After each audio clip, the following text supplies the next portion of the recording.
»Übersetzt das für mich, und ich gebe dir 1 Million Franken«, sagte der Milliardär lachend. Die Manager brachen in Gelächter aus. Doch als das kleine Mädchen den Mund öffnete, gefror das Lachen auf ihren Gesichtern. Der Lugano Tower ragte über die Stadt wie ein Denkmal der Macht, 60 Stockwerke aus Glas und Stahl, die die Wolken spiegelten, erbaut mit dem Schweiß von Tausenden von Arbeitern, die niemals die Hauptetagen betreten würden. Im obersten Stockwerk, wo die Luft exklusiver schien und die Teppiche mehr kosteten als ganze Häuser, spielte sich eine Szene ab, die Schicksale für immer verändern sollte. Luciana Vega hatte eisige Hände, nicht wegen der Klimaanlage, die den Besprechungsraum auf perfekter Temperatur hielt, sondern wegen des Terrors, der ihr durch jede Vene des Körpers fuhr. Sie stand inmitten eines Raumes voller Menschen, die sie ansahen, als sei sie ein Fleck auf ihren italienischen Schuhen. Ihre Mutter, Renata, hatte sie an diesem Tag mitgebracht, weil niemand auf sie aufpassen konnte. Es war ein schulfreier Tag, und die Optionen waren, sie zur Arbeit mitzubringen oder sie allein in dem kleinen Apartment zurückzulassen, das sie teilten. Renata hatte das gewählt, was sie für am sichersten hielt. Wie sehr sie sich irrte. »Und was ist das hier?« Maximiliano Ferraris Stimme schnitt die Stille wie ein rostiges Messer. Der CEO von Ferrara International Holdings war ein Mann, der sein Imperium auf den Rücken anderer aufgebaut hatte. Sein Anzug kostete, was Renata am Jahr verdiente, seine Uhr, was sie in 5 Jahren verdienen würde. Doch das teuerste, was er besaß, war seine Verachtung für jeden, den er als minderwertig betrachtete. Und für Maximiliano Ferrara waren fast alle minderwertig. »Herr Ferrara, ich bitte um Entschuldigung.« Renata trat vor, ihre Stimme zitterte. »Meine Tochter hatte heute nirgendwo unterzukommen. Sie wird still in der Küche sein. Sie wird niemanden stören, das verspreche ich.« Die Küche. Ferrara zog eine Augenbraue hoch und musterte Luciana von oben bis unten mit einer kaum verhohlenen Grimasse des Ekels. »Sie bringen Ihre Tochter in meine Firma, als wäre das hier ein Kindergarten.« Die Manager am Tisch begannen zu murmeln. Sebastian Rios, der Unternehmensanwalt und Ferraras rechte Hand, lächelte mit diesem Ausdruck der Befriedigung, den nur Feiglinge zeigen, wenn jemand Mächtigeres die Schwachen demütigt. »Herr, Renata begann. »Ruhe.« Ferrara hob eine Hand. Sein Blick wich nicht von Luciana. »Komm her, Kind.« Luciana blickte zu ihrer Mutter. Sie sah die Angst in ihren Augen, die stumme Bitte, dass sie gehorchte, ohne Probleme zu verursachen. Renata arbeitete seit Jahren in dieser Firma. Sie reinigte die Böden, die andere schmutzig machten, räumte die Büros auf, die andere unordentlich hinterließen. Sie ertrug Demütigungen, die andere sich niemals vorstellen würden. Alles, um ihrer Tochter ein besseres Leben zu ermöglichen. Mit langsamen Schritten ging Luciana in die Mitte des Raumes. Die Glaswände zeigten die Stadt tief unten, klein und unbedeutend. Der Besprechungstisch glänzte unter den Lichtern, so poliert, dass Luciana ihr eigenes Spiegelbild sehen konnte. Ein Mädchen in Schuluniform, ein blauer Rucksack hing über einer Schulter, völlig fehl am Platz in diesem Tempel der Konzernmacht. »Wie heißt du?« fragte Ferrara und beugte sich auf seinem Ledersessel nach vorne. »Luciana, Herr.« »Luciana«, wiederholte er, als koste er den Namen wie etwas Bitteres. »Sag mir, Luciana, was macht deine Mutter hier?« Die Frage war eine Falle. Luciana wusste es. Jede Antwort würde als Waffe benutzt werden. »Sie arbeitet, Herr«, antwortete sie leise. »Arbeiten«, Ferrara lachte kurz auf. »Du nennst es Arbeit, die Toiletten zu reinigen, die wir benutzen, den Müll aufzuräumen, den wir produzieren?« Einige Manager lachten, andere schauten unbehaglich weg, ohne den Mut zu haben, einzugreifen. »Es ist ehrliche Arbeit, Herr«, sagte Luciana, und etwas in ihrer Stimme ließ das Lachen verstummen. Ferrara kniff die Augen zusammen. Er war es nicht gewohnt, Antworten zu bekommen, schon gar nicht von einem Kind, der Tochter einer Reinigungskraft. Ehrliche Arbeit. Er stand auf. Seine imposante Statur warf einen Schatten auf Luciana. »Ihre Mutter verdient am Monat, was ich für ein Abendessen ausgebe, und Sie kommen hierher, um mir Lektionen über Ehrlichkeit zu erteilen.« Maximiliano, eine weibliche Stimme, unterbrach von der anderen Seite des Tisches. Es war Elena Dubois, die französische Investorin, die gekommen war, um einen millionenschweren Deal zu verhandeln. »Vielleicht sollten wir mit der Besprechung fortfahren. Die Dokumente können warten.« Ferrara wich nicht von Luciana ab. Er hatte eine neue Unterhaltung gefunden. »Sag mir, fleißiges Kind, wie intelligent bist du? Bekommst du gute Noten in deiner kleinen Schule?« Luciana antwortete nicht. Sie hielt den Blick gesenkt, wie ihre Mutter sie gelehrt hatte. »Mache keine Probleme. Mache dich nicht bemerkbar. Überlebe. Ich habe dir eine Frage gestellt.« Ferraras Stimme verhärtete sich. »Ja, Herr. Ich bekomme gute Noten. In welchen Fächern?« »In allen, Herr.« Ein weiteres Lachen ging durch den Raum. Sebastian Rios beugte sich vor, seine Augen glänzten boshaft. »In allen, sogar in Sprachen?« fragte der Anwalt. »Ja, Herr. Und welche Sprachen sprichst du, kleines Genie? Ferrara verschränkte die Arme, sein Lächeln wurde breiter. Luciana zögerte. Sie wusste, dass alles, was sie sagte, Anlass zum Spott sein würde, aber sie wusste auch, dass Lügen schlimmer war. Ihre Mutter hatte ihr auch das gelehrt. Die Wahrheit, auch wenn sie schmerzt, ist immer besser als die Lüge. Spanisch, Englisch, Französisch, Deutsch und Arabisch, Herr. Die folgende Stille war absolut. Und dann tat Maximiliano Ferrara etwas, das niemand erwartete. Er warf den Kopf zurück und brach in ein so lautes Gelächter aus, dass die Fenster vibrierten. Ein Gelächter, das all seine Verachtung, all seinen Unglauben, all seine Geringschätzung für dieses Kind enthielt, dass es wagte, etwas so Absurdes zu behaupten. 5 Sprachen, rief er lachend. Die Tochter der Reinigungskraft spricht 5 Sprachen. Die Manager schlossen sich dem Gelächter an. Es war einfacher, mit dem Chef zu lachen, als still zu bleiben. Es war sicherer, Komplize zu sein, als neutral. Renata wollte zu ihrer Tochter rennen, aber ihre Füße waren ihr am Boden verankert. Tränen drohten hervorzukommen, aber sie hielt sie zurück. Sie konnte keine Schwäche zeigen. Nicht hier, nicht jetzt. Herr Ferrara. Elena Dubois sprach erneut, diesmal mit einem festeren Ton. Ich glaube, das ist genug. Aber Ferrara war noch nicht fertig. Er hatte eine Idee, die ihm in ihrer Grausamkeit brillant erschien. Er ging zum Tisch und nahm ein Bündel Dokumente. Es waren die Verträge für die internationale Verhandlung, die an diesem Nachmittag stattfinden sollte. Dokumente in 5 verschiedenen Sprachen, vorbereitet von professionellen Übersetzern, die ein Vermögen für ihre Arbeit verlangten. Sehr gut, kleines Polyglott. Ferrara trat näher an Luciana heran und wedelte mit den Papieren vor ihrem Gesicht. Ich schlage Ihnen einen Handel vor, Maximiliano. Elena begann. Ruhe, befahl er, ohne sie anzusehen. Seine Augen waren auf Luciana fixiert wie ein Raubtier, das seine Beute beobachtet. Ich gebe dir 1 Million Franken, wenn du das übersetzt. Der Saal geriet in Aufruhr. 1 Million Franken für ein Kind. Sebastian Rios lächelte breit. Er verstand vollkommen, was sein Chef tat. Es war eine perfekte Demütigung. Das Kind würde nichts übersetzen können, würde sich zum Gespött machen, und ihre Mutter würde die Lektion lernen, nie wieder Probleme ins Büro zu bringen. Hier sind Dokumente auf Englisch, Französisch, Deutsch, Arabisch und Japanisch. Ferrara fuhr fort. Wenn du sie richtig lesen und übersetzen kannst, gebe ich dir das Geld, 1 Million Franken sofort, vor allen. Das ist unfair. Renata fand endlich ihre Stimme. Sie ist nur ein Kind, das sagt, dass es 5 Sprachen spricht. Ferrara sah sie nicht einmal an. Nicht wahr, Luciana? Oder hast du gelogen? Luciana hob zum ersten Mal, seit sie den Raum betreten hatte, den Blick. Ihre Augen trafen die von Ferrara. Darin war keine Angst, keine Scham. Da war etwas, das der CEO lange nicht mehr gesehen hatte. Da war Feuer. Ich habe nicht gelogen, Herr, sagte Luciana, ihre Stimme klar und fest. Aber Sie erwähnten Japanisch. Ich sagte, ich spreche Arabisch, nicht Japanisch. Ferraras Lächeln zögerte für eine Sekunde. Dann verlierst du wohl standardmäßig. Schade, aber ich kann es trotzdem versuchen. Luciana streckte die Hand aus. Geben Sie mir die Dokumente. Ein Murmeln ging durch den Saal. Niemand hatte das erwartet. Alle erwarteten Tränen, Entschuldigungen, vollständige Demütigung. Nicht ein Kind, das mit derselben Autorität die Hand ausstreckte wie ein Manager, der einen Deal abschloss. Ferrara zögerte. Zum ersten Mal am Gespräch. Er schien unsicher, wie er vorgehen sollte, aber sein Stolz war größer als seine Vorsicht. Wie du willst. Er gab ihr die Dokumente mit einem abfälligen Lächeln. Du hast 5 Minuten. Luciana nahm die Papiere, ihre Hände zitterten nicht mehr. Etwas hatte sich in ihr verändert. Oder vielleicht war etwas, das schon immer da gewesen war, endlich erwacht. Sie sah das erste Dokument an. Es war auf Englisch. Es war ein Investitionsvertrag mit komplexen Klauseln über Beteiligungsquoten und finanziellen Garantien.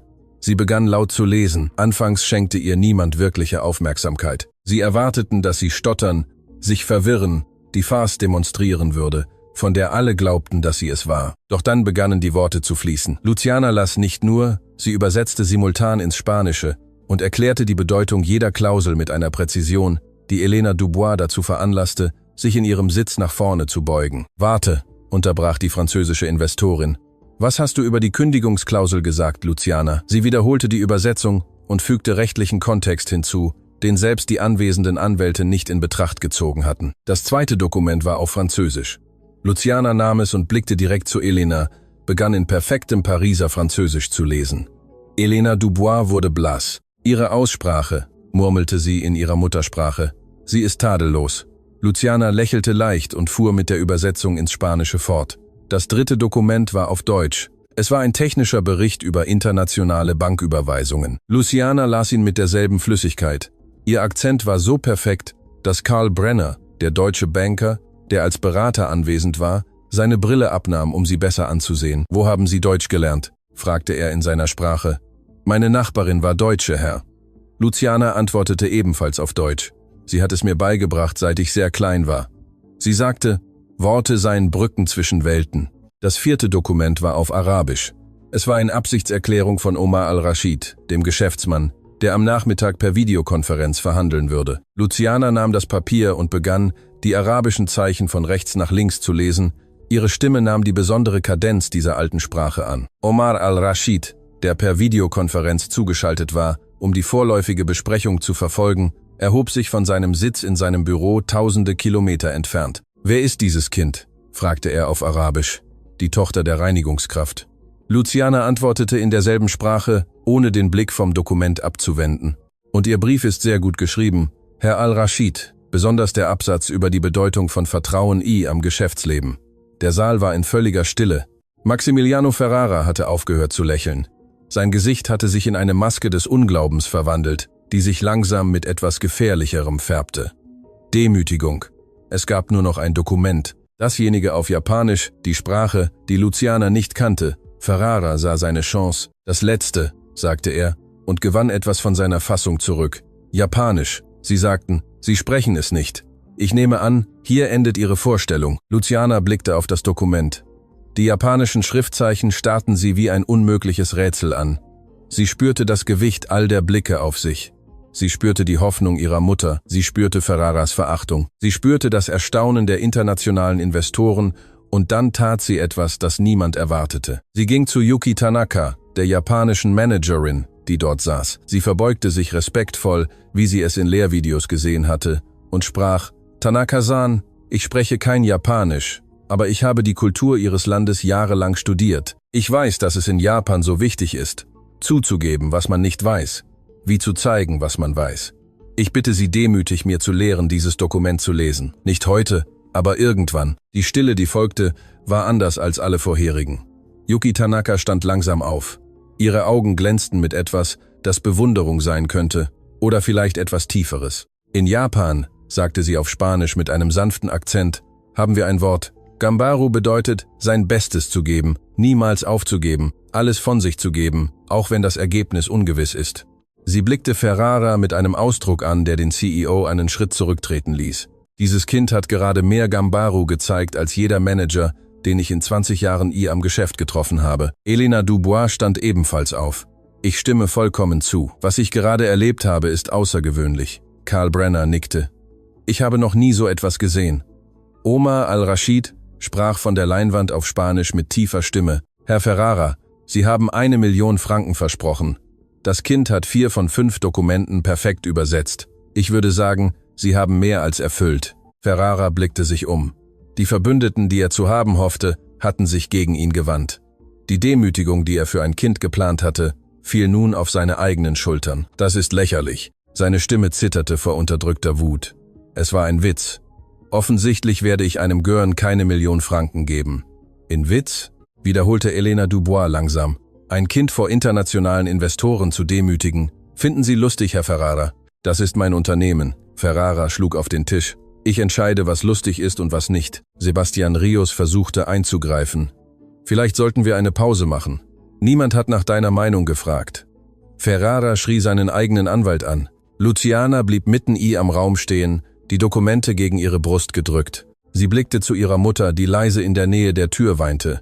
Tränen des Stolzes vermischt mit Angst vor dem, was als nächstes kommen würde. Denn beide kannten die Wahrheit. Ferrara würde diese Demütigung nicht verzeihen. Egal, was die Investoren dachten. Egal, was richtig oder gerecht war, die Rache würde kommen. Es war nur eine Frage der Zeit. Aber in diesem Moment, als die Nachmittagssonne durch die Fenster fiel und den Raum in goldenes Licht tauchte, hatte Luciana Vega etwas erreicht, das niemand für möglich gehalten hätte. Sie hatte einen Riesen zum Zittern gebracht. Und das war, obwohl sie es noch nicht wusste, erst der Anfang. Denn irgendwo in diesem Glas- und Stahlturm hatte jemand anderes zugesehen. Jemand, der Geheimnisse kannte, die alles verändern würden. Und dieser jemand hatte gerade genau das gefunden, wonach er jahrelang gesucht hatte. Die Konsequenzen kamen schneller, als Renata gefürchtet hatte. Noch am selben Abend, als Mutter und Tochter auf ihr kleines Appartement am Stadtrand zugingen, klingelte Renatas Telefon. Die Nummer war von der Firma. Ihr Herz setzte aus, bevor sie abnahm. Frau Vega. Die Stimme am anderen Ende war kalt, professionell. Hier spricht die Personalabteilung. Wir informieren Sie, dass Ihre Dienste bei Ferrara International Holdings nicht mehr benötigt werden. Sie können morgen vorbeikommen, um Ihre Abfindung abzuholen. Der Anruf wurde beendet, bevor Renata antworten konnte. Luciana beobachtete, wie das Gesicht ihrer Mutter zerbrach, wie die Tränen zu fallen begannen, wie ihre Schultern unter einem unsichtbaren, aber erdrückenden Gewicht zusammensanken. »Mama«, Luciana streckte die Hand aus. »Sag nichts«, flüsterte Renata.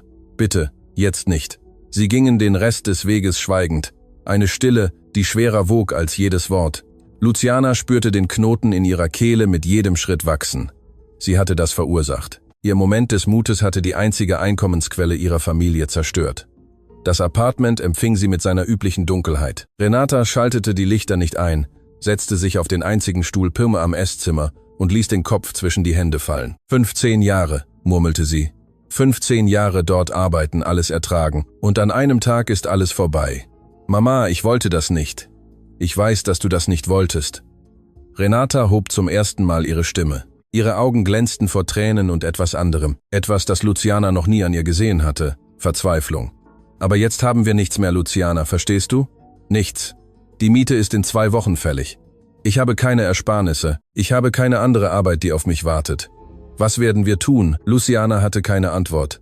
Sie stand mitten am kleinen Wohnzimmer, spürte, wie jedes Wort ihrer Mutter wie Eisnadeln in ihre Brust stach. Ich hätte schweigen sollen, sagte sie schließlich. Ich hätte zulassen sollen, dass er mich verspottet, und dann wäre es gut gewesen. Renata atmete tief durch und versuchte, ihre Fassung wiederzuerlangen. Nein, Kind, was du getan hast, war mutig. Es war unglaublich.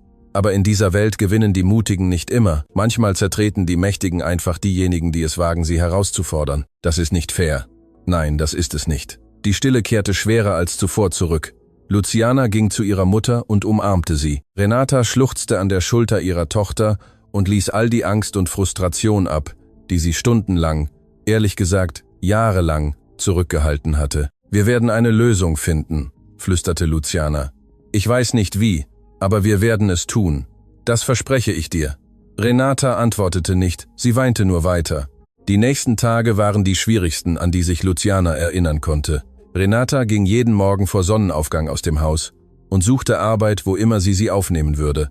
Restaurants, Geschäfte, Reinigungsfirmen. Aber jede Tür schloss sich mit derselben Antwort. Keine freien Stellen. Was Renata nicht wusste, war, dass Maximiliano Ferrara Anrufe getätigt hatte. Er hatte seinen Einfluss genutzt, um sicherzustellen, dass keine Firma in der Stadt die Frau einstellen würde, die das Mädchen aufgezogen hatte, das ihn gedemütigt hatte. Es war seine Art der Rache, lautlos, effektiv, rücksichtslos. Luciana besuchte weiterhin die Schule, aber ihr Geist war woanders. Sie blickte während des Unterrichts aus dem Fenster und dachte an ihre Mutter, die unter der Sonne herumlief und an Türen klopfte, die sich nie öffneten. »Luciana Vega, hörst du zu?« Die Stimme der Lehrerin riss sie aus ihren Gedanken. Alle Augen am Klassenzimmer waren auf sie gerichtet. »Ja, Lehrerin, es tut mir leid. Kannst du mir dann die Antwort auf die Frage sagen, die ich gerade gestellt habe?« Luciana hatte keine Ahnung, welche Frage gestellt worden war, aber ihr Verstand arbeitete schnell. Sie blickte auf die Tafel, sah die Zahlen der mathematischen Gleichung und berechnete in Sekundenschnelle die Antwort. 42. Lehrerin. Die Lehrerin blinzelte überrascht. Richtig. Aber versuchen Sie, mehr am Unterricht präsent zu sein, Fräulein Vega. Luciana nickte, aber ihr Verstand schweifte bereits wieder ab. Sie musste einen Weg finden, ihrer Mutter zu helfen. Sie musste das wieder gut machen, was sie verursacht hatte. Eine Woche nach der Kündigung war die Situation kritisch. Der Kühlschrank war fast leer, die Rechnungen stapelten sich unbezahlt und Renata hatte angefangen zu husten, ein tiefes, beunruhigendes Geräusch, das jede Nacht schlimmer wurde. »Nur eine Erkältung«, sagte sie, als Luciana fragte. »Mach dir keine Sorgen.« Aber Luciana machte sich Sorgen. Sie konnte sehen, wie ihre Mutter schwächer wurde, wie die Augenringe wuchsen, wie jeder Tag ohne Arbeit ihr ein wenig mehr Hoffnung raubte. Es war dann, als Luciana eine Entscheidung traf. Sie wartete, bis ihre Mutter einschlief und schaltete den alten Computer ein, den sie hatten. Die Internetverbindung war langsam, aber sie funktionierte. Sie begann online nach Übersetzungsjobs zu suchen. Dienste, bei denen Leute für Dokumentenübersetzungen bezahlten. Sie hatte keine Zertifikate, keine Anmeldeinformationen, nichts als ihre Sprachen und ihre Entschlossenheit. Sie erstellte ein Konto unter einem falschen Namen. Sie konnte ihren eigenen nicht verwenden. Sie war minderjährig und die Regeln erlaubten es ihr nicht zu arbeiten. Aber die Regeln ernährten ihre Mutter nicht. Die Regeln zahlten nicht die Miete. Ihr erster Job war klein, die Übersetzung eines Restaurantmenüs vom Spanischen ins Englische. Sie zahlten kaum ein paar Cents, aber Luciana machte es mit derselben Hingabe, mit der sie sich in Ferraras Besprechungsraum engagiert hatte. Als der Kunde eine positive Bewertung hinterließ, änderte sich etwas. Andere Kunden begannen sie zu kontaktieren. Rechtliche Dokumente, Geschäftsbriefe, wichtige E-Mails. Jede Arbeit war komplexer als die vorherige, aber Luciana hörte nicht auf. Sie arbeitete bis spät in die Nacht, wenn ihre Mutter schlief. Sie wachte früh auf, um zur Schule zu gehen. Sie schlief nur wenige Stunden, aber jeder verdiente Cent ging direkt auf ein Konto, das sie mit geliehenen Dokumenten eines älteren Nachbarn eröffnen konnte, der ihrer Mutter Gefälligkeiten schuldete. Wochen vergingen. Renata bemerkte Veränderungen, die sie nicht erklären konnte. Der Kühlschrank war mit Essen gefüllt. Die Rechnungen erschienen bezahlt, aber wenn sie fragte, sagte Luciana nur, sie hätte Münzen auf der Straße gefunden oder eine Nachbarin hätte ihnen Vorräte geschenkt. Luciana, konfrontierte Renata sie eines Nachts. Ich muss die Wahrheit wissen. Woher kommt das Geld? Luciana zögerte. Sie hasste es, ihre Mutter anzulügen, aber sie wusste auch, dass Renata ihr verbieten würde, weiterzumachen, wenn sie die Wahrheit sagte. Und dann, was würden sie essen? Ich mache kleine Jobs, sagte sie schließlich. Ich helfe Kommilitonen bei ihren Aufgaben. Nichts Schlimmes, Mama. Das verspreche ich dir. Renata sah sie lange an. Ihre Mutteraugen wussten, dass mehr dahinter steckte, aber sie wussten auch, dass ihre Tochter auf die einzige ihr bekannte Weise versuchte zu helfen. Versprich mir, dass du nichts Gefährliches tust. Das verspreche ich dir. Es war ein halbes Versprechen. Bis zur Erschöpfung zu arbeiten war gefährlich. Ihre Alter zu fälschen, um zu arbeiten, war illegal. Aber Luciana überzeugte sich, dass es notwendig war, dass der Zweck die Mittel heilige. Wie sehr sie sich irrte. Der Anruf kam einen Monat nach der Kündigung. Luciana war ihr am Unterricht, als die Direktorin mit ernstem Gesichtsausdruck den Raum betrat. Luciana Vega, ich brauche Sie, mir zu folgen. Murmeln erfüllte das Klassenzimmer, als Luciana aufstand. Sie ging hinter der Direktorin durch Gänge, die plötzlich länger, bedrohlicher wirkten. Im Büro der Schulleitung warteten 2 Personen. Ein Mann und eine Frau. Beide mit professionellen Ausdrücken, die nichts verrieten. Luciana, das sind vom Amt für Jugendwohlfahrt. Die Direktorin erklärte, Sie haben ein paar Fragen für Sie. Nein, Lucianas Herz sank. Fräulein Vega, sprach der Mann mit neutraler Stimme. Wir haben eine anonyme Meldung über Ihre familiäre Situation erhalten. Sie besagt, dass Sie illegal arbeiten und Ihre Mutter keine Anstellung oder Mittel hat, Sie zu unterhalten. Das stimmt nicht, begann Luciana. Wir haben auch Dokumentation erhalten, die darauf hindeutet, dass Sie gefälschte Identitäten verwendet haben, um auf Online-Arbeitsplattformen zu operieren.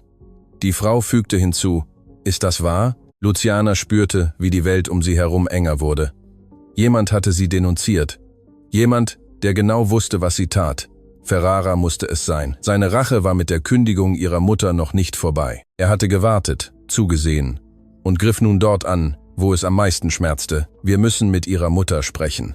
Der Mann fuhr fort. Und je nachdem, was wir finden, müssen wir möglicherweise alternative Sorgerechtsoptionen in Betracht ziehen. Alternative Sorgerecht. Luciana spürte, wie die Luft aus ihren Lungen entwich. Wollen Sie mich meiner Mama wegnehmen? Niemand möchte das, sagte die Frau, aber ihre Stimme klang nicht überzeugend. Wir wollen nur sicherstellen, dass Sie in einer sicheren Umgebung sind. Meine Mutter ist die sicherste Person auf der Welt. Luciana spürte, wie Tränen drohten hervorzukommen, aber sie hielt sie mit aller Willenskraft zurück. Sie hat alles für mich geopfert. Alles. Und wenn ich Fehler gemacht habe, dann, um ihr zu helfen, nicht, weil sie mich gezwungen hat. Wir verstehen, dass es eine schwierige Situation ist, sagte der Mann. Aber wir haben Verfahren, denen wir folgen müssen. Renata kam 30 Minuten später in der Schule an. Als sie das Büro betrat und die Beamten sah, wurde ihr Gesicht blass. Als sie die Anschuldigungen hörte, füllten sich ihre Augen mit Tränen. Als sie verstand, dass man ihr ihre Tochter wegnehmen könnte, zerbrach etwas in ihr. Bitte, flehte sie mit gebrochener Stimme. Meine Tochter hat nur versucht zu helfen. Die Schuld liegt bei mir. Die ganze Schuld liegt bei mir. Bestrafen Sie mich, nicht Sie, Frau Vega. Wir sind nicht hier, um jemanden zu bestrafen, sagte die Frau. Wir sind hier, um die Situation zu bewerten. Die Situation ist, dass ich zu Unrecht meinen Job verloren habe. Renata erhöhte zum ersten Mal ihre Stimme. Sie haben mich entlassen, weil meine Tochter bewiesen hat, dass sie intelligenter ist als der mächtigste Mann in diesem Unternehmen. Und seitdem sorgt dieser Mann dafür, unser Leben zu zerstören. Er sollte untersucht werden, nicht wir. Frau, wir verstehen, dass Sie aufgeregt sind.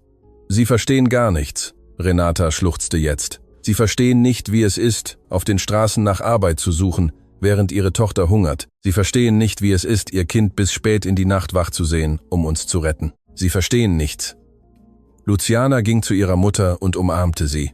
Beide weinten nun, klammerten sich aneinander, als ob die Welt versuchte, sie zu trennen. Und in gewisser Weise war es so. Wir werden einen Hausbesuch machen müssen, sagte der Mann schließlich. Und wir möchten Luciana separat befragen. Das ist Standardverfahren. Sie werden meine Tochter nicht von mir trennen, sagte Renata mit einer eisernen Entschlossenheit, die durch die Tränen drang. Niemand spricht noch von Trennung. Die Frau versuchte, die Situation zu beruhigen. Wir sind nur noch, wiederholte Renata das Wort, als wäre es Gift. Wie als wäre es unvermeidlich, als hätten sie bereits entschieden. Mama, Luciana flüsterte, alles wird gut. Wir werden beweisen, dass wir eine Familie sind, dass wir füreinander da sind. Sie werden die Wahrheit sehen. Die Wahrheit, murmelte Renata bitter. Die Wahrheit ist, dass wir Armen keine Wahrheit haben. Wir haben nur die Geschichte, die die Reichen über uns erzählen wollen. Das getrennte Interview war die längste Stunde in Lucianas Leben. Man stellte ihr Fragen über ihre Mutter, über ihr Zuhause, über ihre Mahlzeiten, über ihre Träume, über ihre Ängste. Jede Antwort wurde analysiert, notiert, beurteilt. Hat Ihre Mutter Ihnen jemals wehgetan? Niemals. Meine Mutter ist die freundlichste Person, die es gibt. Fühlen Sie sich zu Hause sicher? Ich fühle mich sicher, weil ich bei ihr bin. Warum haben Sie angefangen, online zu arbeiten? Luciana zögerte, bevor sie antwortete. Sie wusste, dass die Wahrheit die Dinge verschlimmern könnte, aber sie wusste auch, dass die Lüge sie bis hierher gebracht hatte, weil meine Mutter sich krank gesucht hat, weil sie keine Arbeit fand, weil wir nichts zu essen hatten, weil ich die Einzige war, die etwas tun konnte. Und Sprachen sind das Einzige, was ich habe. Wussten Sie, dass es illegal war? Ich wusste, dass es notwendig war. Die Beamtin sah sie lange an. Da war etwas in ihren Augen, das Luciana nicht entschlüsseln konnte. Mitgefühl, Verurteilung, beides. Luciana, wissen Sie, wer die anonyme Meldung über Ihre Familie gemacht hat? Ich glaube schon. Wer? Maximiliano Ferrara. Der Mann, der meine Mutter entlassen hat. Der Mann, der versprach, mir 1 Million Franken zu geben, wenn ich Dokumente übersetze, und mich dann verspottete, als ich es tat. Die Beamtin machte eine Notiz. Das ist eine ernste Anschuldigung. Es ist die Wahrheit. Als sie schließlich zusammentreffen ließen, umarmten sich Mutter und Tochter, als hätten sie sich jahrelang nicht gesehen. Sie werden uns nicht trennen, flüsterte Luciana ihrer Mutter ins Ohr. Das werde ich nicht zulassen, mein tapferes Kind. Renata küsste ihre Stirn. Mein kleiner Krieger. Aber als sie die Schule verließen, bemerkten beide nicht das Auto, das auf der anderen Straßenseite geparkt war, noch den Mann, der sie mit einem zufriedenen Lächeln beobachtete. Sebastian Rios kurbelte das Fenster herunter und wählte eine Nummer auf seinem Telefon. Herr Ferrara, alles lief wie geplant. Die Behörden sind bereits involviert. Es ist nur eine Frage der Zeit, bis das Kind I am Sorgerechtssystem landet. Ferraras Stimme klang am anderen Ende der Leitung vergnügt. Ausgezeichnet. Niemand demütigt mich und kommt damit durch. Absolut niemand. Was machen wir mit der Mutter? Sie ist bereits zerstört, ohne Arbeit, ohne Geld und bald ohne Tochter. Das ist vorerst genug Strafe. Und wenn jemand unsere Beteiligung herausfindet, Ferrara lachte leise. Wer glaubt schon einer Reinigungskraft mehr als einem der mächtigsten Männer des Landes? Niemand. Das ist das Privileg der Macht, Sebastian. Wir können tun, was wir wollen. Und die Welt schaut einfach weg. Der Anruf wurde beendet. Sebastian startete den Motor und fuhr davon und ließ eine Mutter und eine Tochter zurück, die sich umarmt auf einen ungewissen Zukunft zugingen. Aber was keiner von ihnen wusste, war, dass jemand anderes dieses Gespräch belauscht hatte. Jemand, der vor Monaten ein Abhörgerät am Telefon von Sebastian installiert hatte und genau auf diesen Moment gewartet hatte. Jemand, der alle Geheimnisse von Maximiliano Ferrara kannte. Und dieser jemand hatte gerade entschieden, dass es Zeit war zu handeln. Denn in den Schatten des Ferrara Towers brach ein Sturm los. Und wenn er kam, würde nichts mehr so sein wie zuvor. Don Aurelio Montero hatte 73 Jahre damit verbracht, eine grundlegende Wahrheit zu lernen. Wahre Macht wird nicht in Schreien gemessen, sondern in Stille. In seinem privaten Büro, in einem namenlosen Gebäude Pirm am Stadtzentrum sitzend, hörte er zum 3. Mal die Aufnahme des Gesprächs zwischen Sebastian Rios und Maximiliano Ferrara. Jedes Wort bestätigte, was er jahrelang vermutet hatte. Sein Neffe war zu einem Monster geworden. Denn ja, Maximiliano Ferrara war sein Neffe, der Sohn seiner jüngeren Schwester, die Aurelio wie seinen eigenen Sohn erzogen hatte, als sie an einer Krankheit starb, deren Ursache die Ärzte nie erklären konnten. Er hatte ihm Bildung, Möglichkeiten, Kontakte gegeben, ihm alles über das Geschäft beigebracht, und Maximiliano hatte jede Lektion genutzt, um ein Imperium der Grausamkeit aufzubauen. Don Aurelio, die Stimme seines Assistenten, einer Frau namens Esperanza Castillo, unterbrach seine Gedanken. Die von ihnen angeforderten Untersuchungen sind abgeschlossen. Esperanza legte eine dicke Mappe auf den Schreibtisch. Sie war eine Frau mittleren Alters, unauffällig, effizient. Sie hatte jahrzehntelang für Aurelio gearbeitet und kannte Geheimnisse, die Regierungen stürzen konnten. »Was haben Sie über das Mädchen herausgefunden?« fragte Aurelio, ohne aufzublicken. »Luciana Vega, herausragende Studentin, perfekte Noten auf allen Ebenen. Sie spricht fließend 5 Sprachen, nachgewiesen. Ihre Mutter, Renata Vega, arbeitete 15 Jahre bei Ferrara International Holdings bis zu ihrer ungerechtfertigten Entlassung vor einem Monat. Und die anonyme Anzeige fuhr Esperanza fort. Wir haben den Ursprung zurückverfolgt. Sie wurde von einem Einwegtelefon gemacht. Aber die Kommunikationstürme orten den Anruf innerhalb des Ferrara Towers, speziell auf der Rechtsabteilungsetage. Sebastian, murmelte Aurelio den Namen, als wäre er Gift.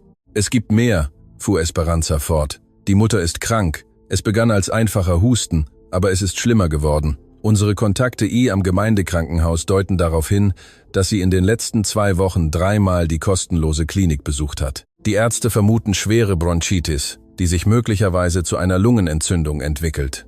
Sie braucht Medikamente, die sie sich nicht leisten kann. Aurelio schloss die Augen. Das Bild von Renata, die am Regen nach Arbeit suchte, die krank wurde, während ihre Tochter bis spät in die Nacht arbeitete, um sie über Wasser zu halten, verursachte ihm einen Stich des Schuldgefühls. Er hatte das Monster geschaffen, das diese Leben zerstörte. Was ist mit dem Fall beim Jugendamt? Gerichtliche Anhörung in einer Woche angesetzt. Wenn die Bewertung ergibt, dass das Zuhause unzureichend ist, wird Luciana aus der Obhut ihrer Mutter entfernt und in das System überführt. Und die Bewerter? Da wird es interessant. Esperanza zog ein weiteres Dokument heraus. Einer der zugewiesenen Beamten, Rodrigo Paredes, hat finanzielle Verbindungen zu Tochterfirmen der Ferrara Holdings. Er erhält monatliche Zahlungen, die als Beratung verbucht sind, aber es gibt keine Beweise für erbrachte Dienstleistungen. Ein getarnter Bestechung. Aurelio nickte langsam. Maximiliano hat den Bewerter gekauft. Das scheint so. Das Urteil ist wahrscheinlich bereits entschieden. Aurelio erhob sich von seinem Stuhl und ging zum Fenster. Von dort konnte er den Ferrara Tower in der Ferne sehen, ein arrogantes Denkmal eines gewissenlosen Mannes. Jahrelang hatte Aurelio aus dem Schatten beobachtet. Er hatte Ferrara International Holdings vor Jahrzehnten gegründet, sich aber zurückgezogen, als seine Gesundheit zu versagen begann, und alles in die Hände seines Neffen gelegt. Es war sein größter Fehler gewesen. Maximiliano hatte das Unternehmen verwandelt, es größer, reicher, mächtiger gemacht, aber es auch zu etwas Korruptem gemacht. Bestechung von Beamten, Zerstörung von Konkurrenten, Ausbeutung von Arbeitern und jetzt Verfolgung einer Mutter und ihrer Tochter wegen des einfachen Vergehens, seinen Stolz verletzt zu haben. Esperanza. Aurelio sprach, ohne sich umzudrehen. Ich brauche dich, etwas für mich zu tun. Was immer Sie befehlen. Ich möchte dieses Mädchen kennenlernen, Luciana Vega. Luciana ging nach der Schule nach Hause, als sie bemerkte, dass sie verfolgt wurde. Es war nicht offensichtlich. Wer auch immer es war, er wusste, wie er Abstand halten konnte. Aber Luciana hatte in den letzten Wochen scharfe Instinkte entwickelt. Unter ständiger Bedrohung zu leben, macht das mit Menschen.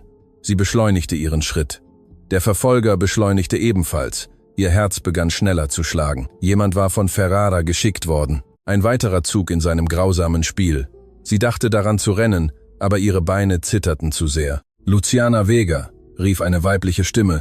Sie drehte sich abrupt um. Eine Frau mittleren Alters näherte sich mit sichtbaren Händen, die zeigten, dass sie keine Bedrohung darstellte. »Wer sind Sie?« Luciana machte einen Schritt zurück. »Mein Name ist Esperanza Castillo. Ich komme nicht, um Ihnen weh zu tun. Ich komme, um Ihnen Hilfe anzubieten.« »Hilfe!« Luciana lachte bitter. Die letzte Person, die Hilfe anbot, denunzierte uns am Ende bei den Behörden. Ich verstehe Ihr Misstrauen, aber es gibt jemanden, der Sie kennenlernen möchte.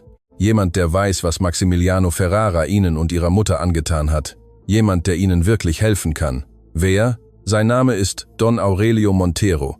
Er ist der ursprüngliche Besitzer von Ferrara International Holdings. Luciana blinzelte. Der ursprüngliche Besitzer? Aber Ferrara ist sein Neffe. Aurelio gründete die Firma vor Jahrzehnten und übergab sie ihm, als er sich zurückzog. Aber er hätte nie gedacht, wozu sie werden würde und warum er uns helfen will. Esperanza blickte sie mit einem Ausdruck an, der Traurigkeit und Entschlossenheit mischte, weil er jahrelang die Grausamkeiten seines Neffen beobachtete, ohne etwas tun zu können. Weil er sah, was ihr Neffe ihnen in diesem Besprechungsraum antat und sich schämte, Blut mit diesem Mann zu teilen. Und weil er glaubt, dass sie, Luciana, etwas haben, das er vor langer Zeit verloren hat. Was? Mut, sich den Mächtigen zu stellen. Das Treffen fand am selben Nachmittag in einem kleinen Café weit weg vom Stadtzentrum statt. Luciana hatte auf einem öffentlichen Ort bestanden und Aurelio hatte ohne Einwände zugestimmt. Als er eintrat, war Luciana überrascht. Sie hatte jemanden Erhabenes, Einschüchterndes erwartet. Stattdessen fand sie einen älteren Mann mit gemächlichem Gang, müden, aber freundlichen Augen und einem Lächeln, das echt schien. Danke, dass Sie sich bereit erklärt haben, mich zu sehen. Aurelio setzte sich ihr gegenüber mit langsamen Bewegungen. Ich weiß, dass Sie keinen Grund haben, jemandem zu vertrauen, der mit Ferrara verwandt ist. Das habe ich nicht, bestätigte Luciana, aber ich habe auch nicht viele Optionen. Direkt, das gefällt mir. Aurelio bestellte dem Kellner 2 heiße Schokoladen, bevor er fortfuhr. Wissen Sie, wer ich bin? Ihr Assistent hat es mir erklärt. Sie haben die Firma gegründet. Ferrara ist Ihr Neffe. Mehr als das, ich habe ihn aufgezogen. Als meine Schwester starb, war Maximiliano gerade einmal 8 Jahre alt. Ich nahm ihn in mein Haus auf, bildete ihn aus, gab ihm alles, was ich hatte. Ich dachte, ich würde einen guten Mann formen. Ich habe mich sehr geirrt. Aurelio seufzte. Macht enthüllt, wer wir wirklich sind. Und Maximiliano enthüllte etwas, das ich nicht sehen wollte. Grausamkeit, grenzenlose Ehrgeiz, Verachtung für jeden, den er als minderwertig betrachtet. Warum haben Sie nichts früher getan?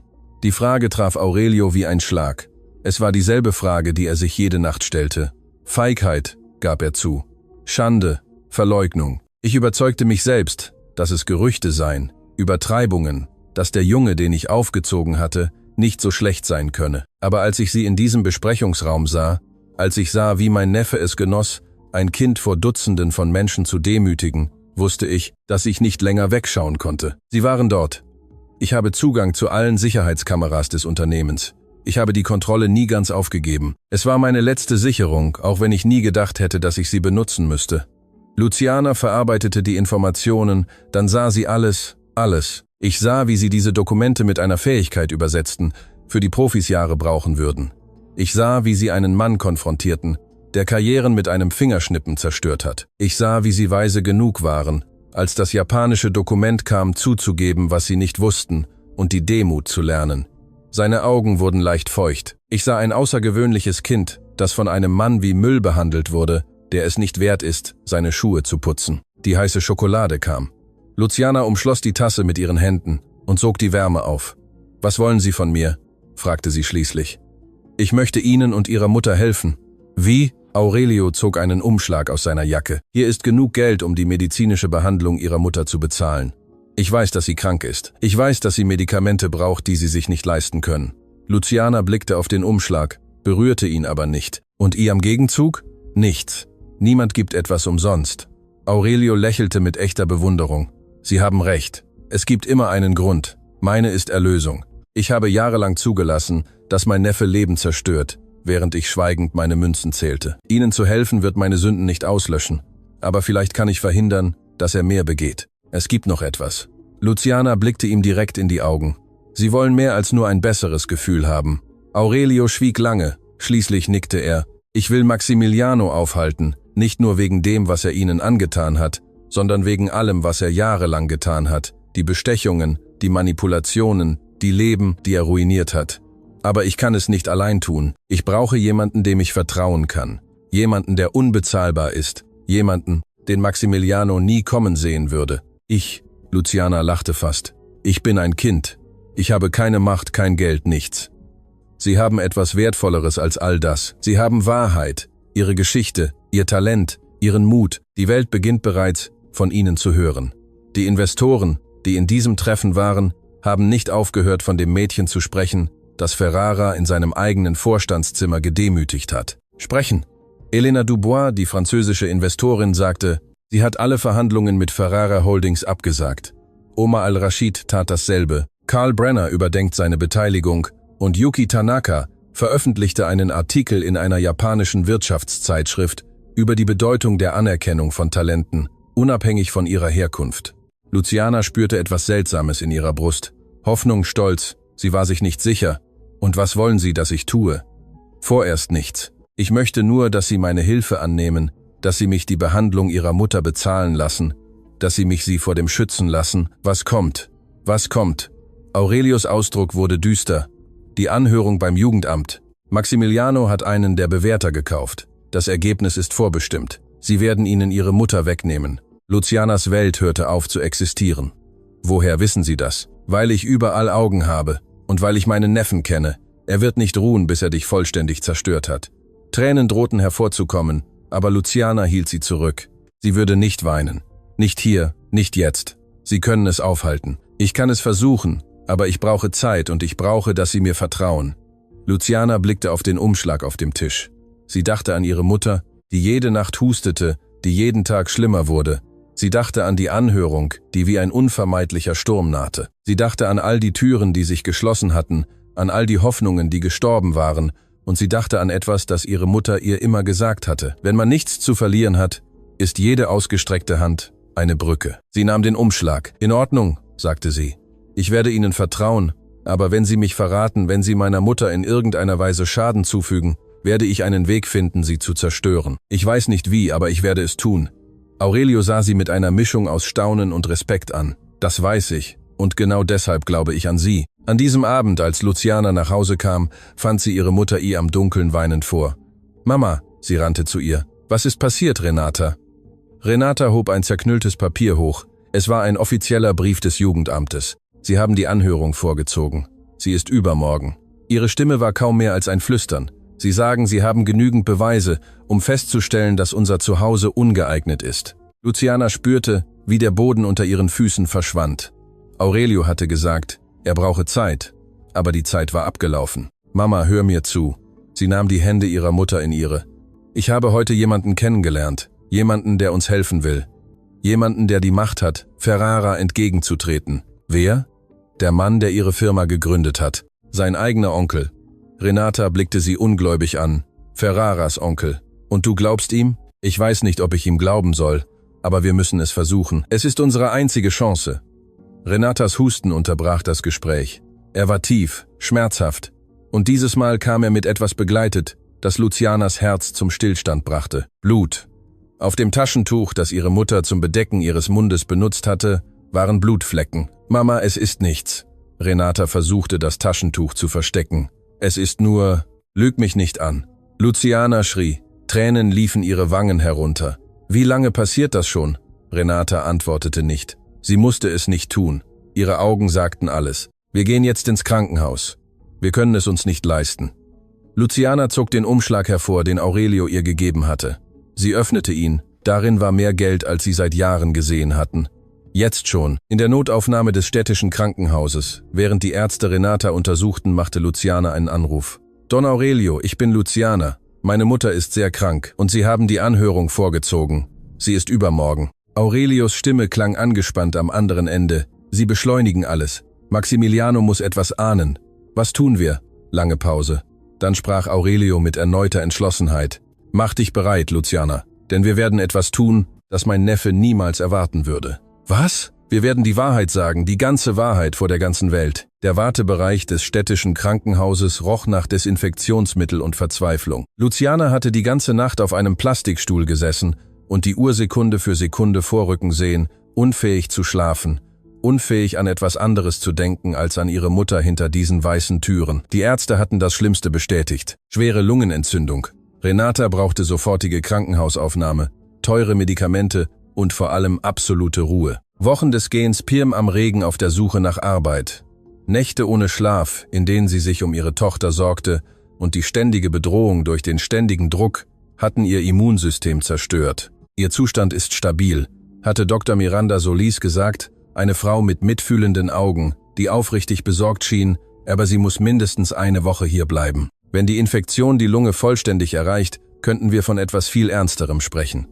Eine Woche, die Anhörung war in 2 Tagen. Luciana spürte, wie das Universum gegen sie konspirierte. Jedes Mal, wenn sie einen kleinen Lichtblick der Hoffnung fanden, erschien eine neue Dunkelheit, um ihn zu löschen. Ihr Telefon vibrierte. Es war eine Nachricht von Esperanza Castillo. Don Aurelio muss sie sehen. Es ist dringend. Ich schicke Ihnen die Adresse. Luciana blickte auf das Zimmer, in dem ihre Mutter schlief, angeschlossen an Maschinen, die jeden Herzschlag überwachten. Sie wollte sie nicht allein lassen, aber sie konnte auch nicht untätig bleiben, während ihre Welt zusammenbrach. Sie bat eine Krankenschwester, auf ihre Mutter aufzupassen, und verließ das Krankenhaus. Die Adresse führte sie zu einem alten Gebäude in einem Teil der Stadt, den Luciana nicht kannte. Keine Schilder, keine Hinweise, nur eine dunkle Holztür, die sich öffnete, bevor sie klopfen konnte. Esperanza wartete drinnen. »Folgen Sie mir«, sagte sie ohne weitere Erklärung. Sie stiegen über schmale Treppen, bis sie ein Büro erreichten, das aus einer anderen Zeit zu stammen schien. Bücher bedeckten die Wände vom Boden bis zur Decke. Alte Karten hingen in goldenen Rahmen, und in der Mitte, hinter einem massiven Eichenschreibtisch sitzend, prüfte Don Aurelio Montero Dokumente mit ernstem Ausdruck, aber er war nicht allein. Luciana blieb wie erstarrt stehen, als sie die anderen Personen ihr am Raum erkannte. Elena Dubois, die französische Investorin, saß in einem Ledersessel, ihre Beine elegant verschränkt. Omar al-Rashid, der arabische Geschäftsmann, stand am Fenster. Sein Ausdruck war ernst, aber nicht feindselig. Und Yuki Tanaka, die japanische Managerin, besetzte einen Stuhl in der Nähe des Schreibtisches. Ihre Hände ruhten auf einer Aktenmappe. »Was passiert hier?« fragte Luciana, ihre Stimme leicht zitternd. »Setzen Sie sich, Luciana.« Aurelio zeigte auf einen leeren Stuhl. Es gibt viel zu erklären und wenig Zeit. Luciana gehorchte, obwohl jeder Muskel ihres Körpers ihr schrie, wegzulaufen. Elena Dubois war die Erste, die sprach. Ihr Spanisch hatte einen eleganten Akzent, war aber perfekt verständlich. Nach dem, was wir in diesem Besprechungsraum miterlebt haben, konnte keiner von uns sie vergessen. Ein Kind, das einem Mann wie Ferrara gegenübertritt, das Fähigkeiten demonstriert, für die Profis Jahrzehnte brauchen würden. Es war außergewöhnlich. Aber mehr als das, fuhr Omar al-Rashid fort, seine tiefe Stimme hallte Ei am Raum wider. Es war aufschlussreich. Ferrara zeigte an diesem Tag seine wahre Natur, und das veranlasste uns, seine Geschäfte gründlicher zu untersuchen. Untersuchen! Luciana blickte zu Aurelio, um eine Erklärung zu finden. Die internationalen Investoren haben Ressourcen, die ich nicht habe, erklärte Aurelio. Als ich sie vor ein paar Tagen kontaktierte, hatten sie bereits eigene Untersuchungen über Ferrara Holdings begonnen. Was sie fanden, ist verheerend. Yuki Tanaka öffnete ihre Aktenmappe und zog eine dicke Mappe heraus. Gefälschte Dokumente, manipulierte Verträge, Bestechung von Beamten in 6 verschiedenen Ländern, Ausbeutung von Arbeitern in Tochterfirmen und etwas Schlimmeres. Sie überreichte die Mappe Luciana. Ihre Mutter war nicht die erste Angestellte, die Ferrara aus persönlichen Gründen zerstört hat. Es gibt ein Muster. Dutzende von Menschen ihr am Laufe der Jahre, Arbeiter, die ihm widersprachen, die sich weigerten, an seinen Machenschaften teilzunehmen, die ihm einfach nicht gefielen. Alle endeten gleich, entlassen, diffamiert, daran gehindert, irgendwo Arbeit zu finden. Luciana blätterte durch die Dokumente, Namen, Daten, Zeugenaussagen, Geschichten zerstörter Familien, ruinierter Karrieren, zerschmetterter Leben. Ihre Mutter war nur das jüngste Opfer eines Monsters, das jahrelang straffrei operiert hatte. »Warum hat niemand vorher etwas getan?« fragte sie mit gebrochener Stimme. »Weil Macht Macht schützt«, antwortete Elena mit Bitterkeit. »Ferrara hat Verbindungen zur Regierung, zu den Medien, zum Justizsystem. Jeder, der versuchte, ihn aufzudecken, wurde zum Schweigen gebracht, bevor er sprechen konnte. Aber jetzt sind wir viele.« Oma fügte hinzu, »und wir haben etwas, das Ferrara nicht erwartet hat.« »Was?« »Sie.« Aurelio beugte sich vor. »Ihre Geschichte ist viral gegangen, Luciana. Das Video aus dem Besprechungsraum wurde vor 3 Tagen ins Internet geleakt.« »Was?« Luciana spürte, wie die Luft aus ihren Lungen wich. »Ich habe es geleakt«, gab Aurelio ohne Reue zu. Es war ein kalkuliertes Risiko. Ich wusste, dass Ferrara seine Rache beschleunigen würde, aber ich wusste auch, dass die Welt sehen musste, wer mein Neffe wirklich ist. Esperanza schaltete einen Bildschirm an der Wand ein. Das Video zeigte genau das, woran sich Luciana erinnerte. Ferrara, der sie verspottete, die Herausforderung mit dem Millionen-Dollar-Deal, ihre Vorführung in 4 Sprachen, die Demut mit dem Japanischen. Aber am eindrucksvollsten waren die Zahlen unter dem Video. 47 Millionen Aufrufe. »In 3 Tagen redet die ganze Welt über sie«, sagte Elena. »Sie sind in 17 Ländern Trend. Journalisten aus aller Welt wollen sie interviewen und vor allem untersuchen sie Ferrara.« Luciana konnte nicht verarbeiten, was sie sah. Ihr Moment der Demütigung hatte sich in etwas völlig anderes verwandelt. Die Leute lachten sie nicht aus. Sie bewunderten sie, verteidigten sie, forderten Gerechtigkeit. Die Kommentare wies Yuki Tanaka auf den Bildschirm, wo Tausende von Nachrichten erschienen. Sie bitten Ferrara, sein Versprechen einzuhalten.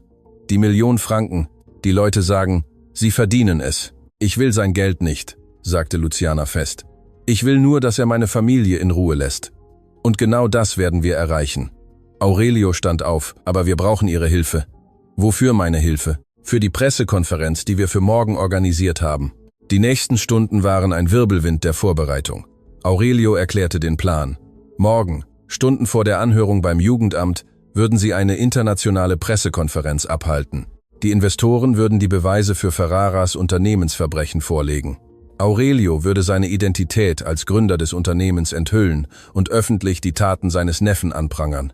Und Luciana würde ihre Geschichte erzählen. Nicht nur, was am Besprechungsraum geschah, klärte Aurelio auf, alles. Die ungerechtfertigte Entlassung ihrer Mutter, die Kampagne, um sie daran zu hindern, Arbeit zu finden, die anonyme Anzeige, der gekaufte Bewerter, alles. Und glauben Sie, das wird funktionieren? Fragte Luciana skeptisch. Ferrara hat Macht, er hat Anwälte, er hat Verbindungen, aber er hat etwas nicht, was wir haben. Omar antwortete mit einem Lächeln, das seine Augen nicht erreichte. Dokumentierte Wahrheit. Und 47 Millionen Zeugen, die bereits auf ihrer Seite sind. Elena kam auf Luciana zu und nahm ihre Hände. Ich weiß, Sie haben Angst. Jeder hätte Angst. Aber was Sie in diesem Besprechungsraum getan haben, hat gezeigt, dass Sie mehr Mut haben als Männer, die Nationen geführt haben. Sie sind nicht allein. Yuki nickte. In Japan sagen wir Nana Korobi Yaoki. Das bedeutet 7-mal fallen und 8-mal aufstehen. Sie sind schon öfter aufgestanden, als ich zählen kann. Einmal mehr wird sie nicht besiegen. Luciana blickte jeden Anwesenden an. Ein alter Mann, der Erlösung suchte. Eine französische Investorin, die Millionen für Prinzipien riskierte. Ein arabischer Geschäftsmann, der an Gerechtigkeit glaubte. Eine japanische Managerin, die Demut über Arroganz schätzte. Und sie ein Kind, das nur seine Mutter beschützen wollte. In Ordnung, sagte sie schließlich. Ich werde es tun. An diesem Abend kehrte Luciana ins Krankenhaus zurück. Ihre Mutter war wach, wenn auch schwach. »Wo warst du?« fragte Renata mit rauer Stimme. Luciana setzte sich ans Bett und erzählte ihr alles. Vom viralen Video, den Investoren, dem Plan für die Pressekonferenz, der Anhörung, die sich näherte. Als sie fertig war, weinte Renata leise. »Mein tapferes Kind«, flüsterte sie. »Wann hast du aufgehört, mein Kleines zu sein und wurdest zu einer Kriegerin?« »Ich habe nie aufgehört, dein Kleines zu sein, Mama. Ich habe nur gelernt, für das zu kämpfen, was ich liebe. Ich habe Angst«, gab Renata zu. »Ich habe Angst, was dir passieren könnte, wenn du dich diesem Mann öffentlich stellst.« »Ich habe auch Angst.« Luciana nahm die Hand ihrer Mutter. »Aber ich habe mehr Angst, nichts zu tun und dich zu verlieren, dass sie uns trennen, dass er gewinnt. Und wenn es nicht funktioniert, dann wird die Welt zumindest die Wahrheit wissen. Und das ist etwas, das niemand uns wegnehmen kann.« Renata schloss die Augen. »Deine Großmutter sagte immer, dass Worte Macht haben, dass wer Worte beherrscht, die Welt beherrscht. Meine Großmutter, ich habe nie viel von ihr erzählt. Sie starb, als ich jung war. Aber sie war Übersetzerin, genau wie du. Sie sprach 6 Sprachen. Sie arbeitete für Botschaften, für Firmen, für Regierungen. Und sie sagte immer, ihr größtes Geschenk seien nicht die Sprachen, sondern die Fähigkeit, verschiedene Menschen einander verstehen zu lassen.« Luciana spürte Tränen, die sich in ihren Augen bildeten. »Warum hast du es mir nie erzählt?« »Weil ich, als sie starb, die Verbindung zu dieser Welt verlor. Ich wurde zu dem, was die Welt von mir erwartete. Jemand Unsichtbares, der wegputzt, was andere schmutzig machen. Aber du, Luciana, du hast ihr Feuer geerbt und morgen wirst du genau das tun, was sie sich immer gewünscht hat. Was? Du wirst Worte benutzen, um die Welt zu verändern. Der Morgen der Pressekonferenz brach grau und kalt an. Luciana hatte kaum geschlafen. Sie hatte Stunden damit verbracht, das Gesagte zu wiederholen, wie sie es sagen würde, mögliche Fragen zu antizipieren. Aber nichts hatte sie auf das vorbereitet, was sie fand, als sie den Raum betrat, in dem die Veranstaltung stattfinden sollte. Hunderte von Journalisten füllten den Raum. Fernsehkameras aus aller Welt zielten auf eine kleine Bühne, auf der ein Podium mit Mikrofonen aufgestellt worden war. Draußen, wie Esperanza ihr mitteilte, hatten sich Tausende von Menschen versammelt, viele mit Plakaten, auf denen stand: Gerechtigkeit für Luciana und Ferrara muss bezahlen. Die Welt schaut zu, sagte Aurelio, als sie sich dem Podium näherten. Bist du bereit? Nein, gab Luciana zu, aber ich werde es trotzdem tun. Die Pressekonferenz begann damit, dass Aurelio sich vorstellte, seine Identität als Gründer von Ferrara Holdings enthüllte und die Taten seines Neffen öffentlich anprangerte. Die Journalisten explodierten mit Fragen, aber Aurelio blieb ruhig und legte Beweisdokument nach Beweisdokument vor. Dann kamen die Investoren. Elena sprach über die finanziellen Unregelmäßigkeiten. Oma enthüllte die internationalen Bestechungen. Yuki präsentierte Zeugenaussagen von ehemaligen Mitarbeitern, die dasselbe Schicksal wie Renata erlitten hatten. Und schließlich kam Lucianas Reihe. Sie ging mit zitternden Beinen zum Podium, aber mit einer Stimme, die sich weigerte zu brechen. Sie blickte in die Kameras, stellte sich die Millionen von Augen vor, die sie von überall auf der Welt beobachteten, und begann zu sprechen. Mein Name ist Luciana Vega. Ich bin 11 Jahre alt. Meine Mutter ist Reinigungskraft. Und vor einem Monat versprach ein mächtiger Mann, mir 1 Million Franken zu geben, wenn ich Dokumente in 5 Sprachen übersetzen könnte. Sie machte eine Pause. Die Stille am Raum war absolut. Ich übersetzte 4 von 5 perfekt. Das 5. war Japanisch, eine Sprache, die ich nicht kann, aber anstatt zu lügen gab ich meine Einschränkung zu und bat darum, lernen zu dürfen. Wissen Sie, was dieser Mann tat? Er lachte. Er sagte, es sei ein Witz und entließ dann meine Mutter, weil sie mich zur Arbeit mitgenommen hatte. Die Kameras fingen jedes Wort, jeden Ausdruck, jede Träne ein, die Luciana zu vermeiden suchte, aber das reichte ihm nicht. Er sorgte dafür, dass meine Mutter nirgendwo in dieser Stadt eine Anstellung finden konnte. Er machte eine anonyme Anzeige, damit man mir meine Mutter wegnimmt. Er kaufte Beamte, um sicherzustellen, dass wir alles verlieren. Hier ist der Beweis. Sie hob eine Mappe hoch, die Kopien der Beweise enthielt. Dokumente, Aufnahmen, Zeugenaussagen, alles, was sie brauchen, um zu sehen, wer er wirklich ist. Maximiliano Ferrara blickte direkt in die Hauptkamera. Herr Ferrara, wenn Sie das sehen, möchte ich, dass Sie eines wissen. Ich habe keine Angst vor Ihnen. Meine Mutter lehrte mich, dass Würde nicht gekauft oder verkauft wird. Und meine Großmutter, die ich nie kannte, deren Feuer aber durch meine Adern fließt, lehrte mich, dass Worte die Welt verändern können. Ihre Stimme wurde mit jedem Satz stärker. Sie haben versucht, uns zu zerstören. Aber alles, was sie erreicht haben, ist, etwas zu wecken, das sie nicht wieder einschlafen lassen können. Denn jetzt weiß die Welt, wer sie sind. Und die Welt schaut zu. Die Stille nach Lucianas Worten dauerte kaum 3 Sekunden. Dann Chaos. Die Journalisten sprangen von ihren Sitzen und schrien Fragen. Die Blitzlichter der Kameras explodierten wie Feuerwerk. Das Murmeln der Menge draußen wurde zu einem Brüllen, das durch die Mauern des Gebäudes drang. Aber Luciana hörte nichts davon. Ihre Augen waren auf einen seitlichen Bildschirm fixiert, der die Live-Übertragung zeigte. Die Zuschauerzahlen stiegen jede Sekunde. 1 Million, 2 Millionen, 5 Millionen. Menschen aus der ganzen Welt erlebten diesen Moment mit. Aurelio trat ans Podium und übernahm die Kontrolle. Nun werden wir geordnet Fragen beantworten. Bitte heben Sie die Hand. Die Hände hoben sich wie ein Wald verzweifelter Finger. Sie, in der ersten Reihe, deutete Aurelio auf eine rothaarige Journalistin mit Ausweis einer internationalen Kette. Danke. My name is Victoria Campos von Global News. Herr Montero, Sie behaupten, der Gründer von Ferrara Holdings und Neffe von Maximiliano Ferrara zu sein. Haben Sie Beweise für diese Verwandtschaft? Aurelio nickte. Ich habe Geburtsurkunden, informelle Adoptionsdokumente, Bankauszüge, die die Überweisungen zeigen, die ich für seine Ausbildung getätigt habe, und Familienfotos, die Jahrzehnte umfassen. Alles wird den zuständigen Behörden übergeben. Eine weitere Hand hob sich. Ein kahler Mann mit britischem Akzent. Jonathan Pierce, Financial Times. An die anwesenden Investoren: sind sie bereit, formell gegen Ferrara Holdings auszusagen? Und welche Auswirkungen hätte dies auf ihre eigenen Geschäfte? Elena Dubois trat zum Mikrofon. Wir sind bereit auszusagen. Was die Auswirkungen betrifft, wir werden Geld verlieren. Viel Geld, aber es gibt Wichtigeres als Gewinne. Integrität ist eines davon. Omar al-Rashid fügte hinzu: In meiner Kultur ist Ehre mehr wert als Gold. Was wir in diesem Besprechungsraum erlebt haben, war die Unehre eines Mannes, der glaubt, dass Geld ihn vor allem schützt. Er lag falsch. Die Fragen dauerten fast 1 Stunde über die Dokumente, über die Zeugenaussagen, über das Verhaltensmuster von Ferrara. Jede Antwort war ein weiterer Stein in der Mauer, die sich um das Imperium des CEOs bildete. Schließlich hob eine junge Journalistin schüchtern die Hand. Diese Frage ist für Luciana. Wie haben Sie so viele Sprachen gelernt, obwohl Sie noch so jung sind? Luciana blickte die Journalistin an. Es war die erste Frage, die sich speziell an sie richtete, seit ihrer anfänglichen Erklärung. Meine Mutter arbeitete den ganzen Tag, begann sie. Als ich klein war, war ich viel allein. Nachbarn aus unserem Gebäude kamen aus verschiedenen Ländern. Frau Ingrid aus Deutschland brachte mir ihre Sprache bei, während sie auf mich aufpasste. Herr Ahmad aus Syrien erzählte mir Geschichten auf Arabisch, während seine Frau für uns kochte. Madame Colette, Eine alte Dame aus Frankreich, die am 3. Stock wohnte, las mir jeden Nachmittag Gedichte in ihrer Sprache vor. Sie machte eine Pause und erinnerte sich an Gesichter, die sie seit Jahren nicht mehr gesehen hatte. Für sie war ich nicht die Tochter der Reinigungskraft. Ich war einfach Luciana, ein neugieriges Kind, das viele Fragen stellte. Sie brachten mir ihre Sprachen bei, weil es das Einzige war, was sie zu geben hatten, und ich lernte, weil es der einzige Weg war, wie ich mich für ihre Liebe bedanken konnte. Die folgende Stille war anders als zuvor. Es war keine Spannung oder Erwartung, es war Respekt. »Und Englisch?« fragte die Journalistin sanft. »Internet.« Luciana lächelte leicht. »Videos, Filme, Lieder. Meine Mutter konnte es sich nicht leisten, mir Privatunterricht zu geben, aber Wissen ist da für diejenigen, die danach suchen.« Die Pressekonferenz endete am frühen Nachmittag.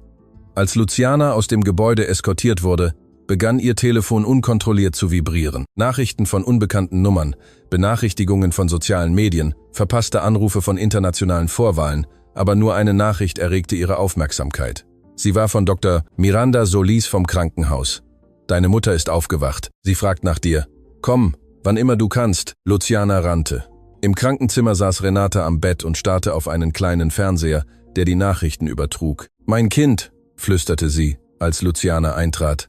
»Mein kleiner Krieger.« Luciana stürzte sich in ihre Arme und weinte zum ersten Mal seit Tagen. Alle zurückgehaltenen Emotionen, all die Angst, all der Druck entluden sich in Schluchzern, die ihren ganzen Körper erschütterten. »Du hast es geschafft«, streichelte Renata ihr Haar.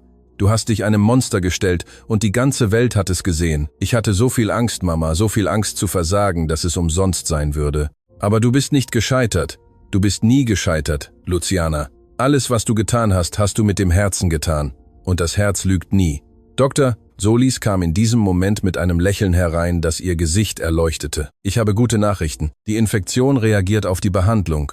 Wenn alles so weitergeht, könnte ihre Mutter in 4 oder 5 Tagen entlassen werden.« »Wirklich?« Luciana spürte einen Anflug von Erleichterung. »Wirklich, obwohl sie mehrere Wochen absolute Ruhe brauchen wird. Kein Stress, keine Sorgen.« Renata lachte leise. Das wird schwierig sein mit einer Tochter, die gerade der Krieg erklärt hat gegen einen der mächtigsten Männer des Landes. Die Ärztin sah sie neugierig an. »Ich habe die Pressekonferenz gesehen. Das ganze Krankenhaus hat sie gesehen. Die Krankenschwestern reden darüber, eine Spendenaktion für sie zu organisieren. Wir brauchen keine Wohltätigkeit«, begann Renata zu sagen. Aber Luciana unterbrach sie. »Wir brauchen Gerechtigkeit, Doktor. Und heute haben wir den ersten Schritt getan, um sie zu bekommen.« Die nächsten Stunden waren ein Wirbelwind von Anrufen und Besuchen. Esperanza kam zuerst mit Neuigkeiten, die alles veränderten. Der Generalstaatsanwalt hat eine formelle Untersuchung gegen Ferrara Holdings angekündigt. Sie prüfen alle Dokumente, die wir vorgelegt haben. Und es gibt mehr. 3 ehemalige Mitarbeiter, die aus Angst geschwiegen hatten, wollen jetzt aussagen. Dann kam Aurelio, sichtlich erschöpft, aber mit neuer Energie.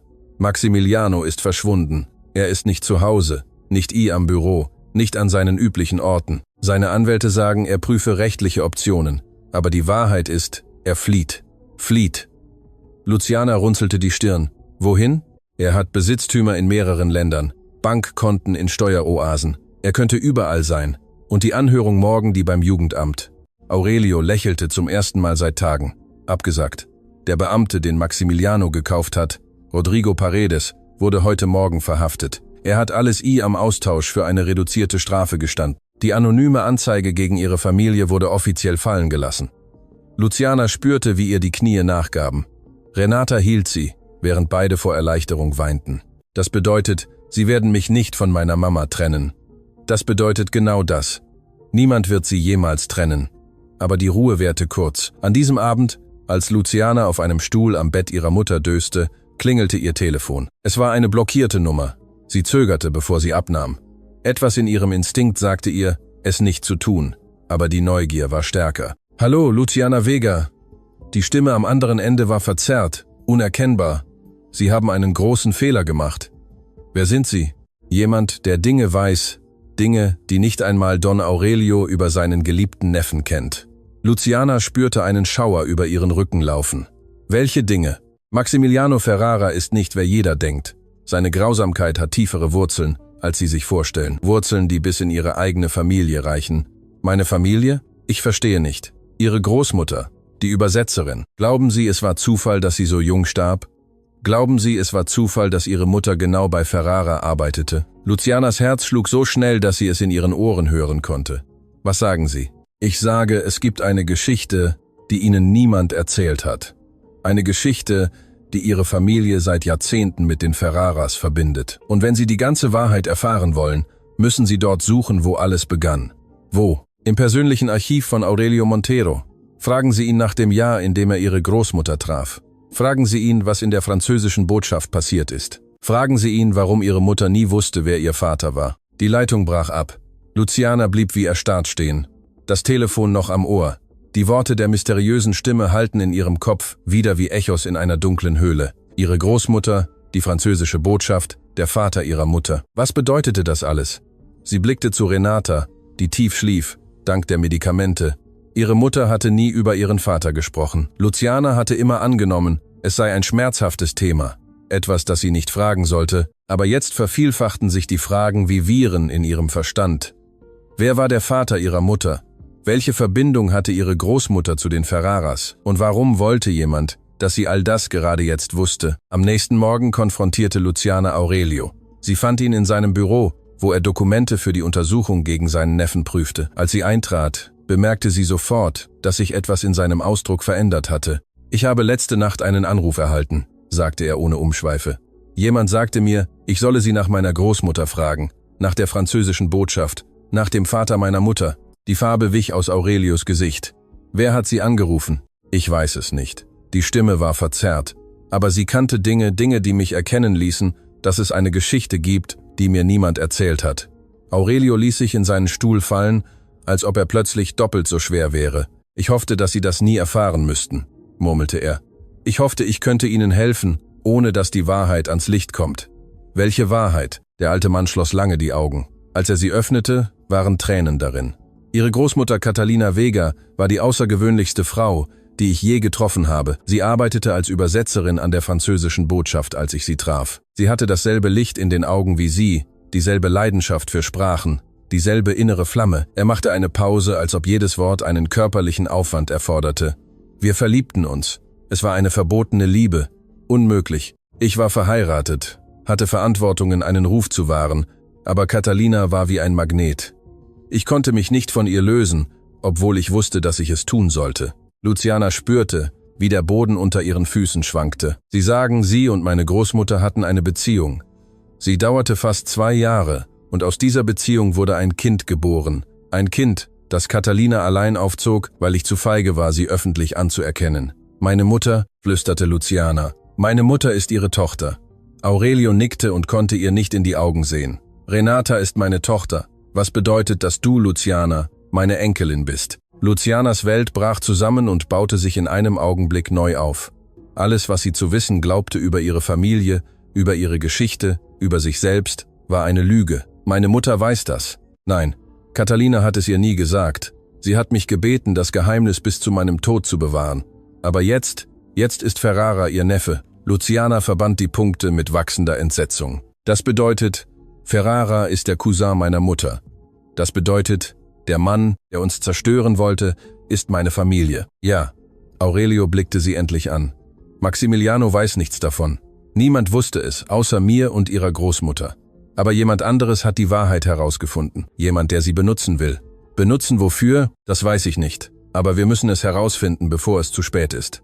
Luciana ließ sich auf einen Stuhl fallen. Ihr Geist verarbeitete Informationen, die alles veränderten. Sie war die Enkelin von Don Aurelio Montero.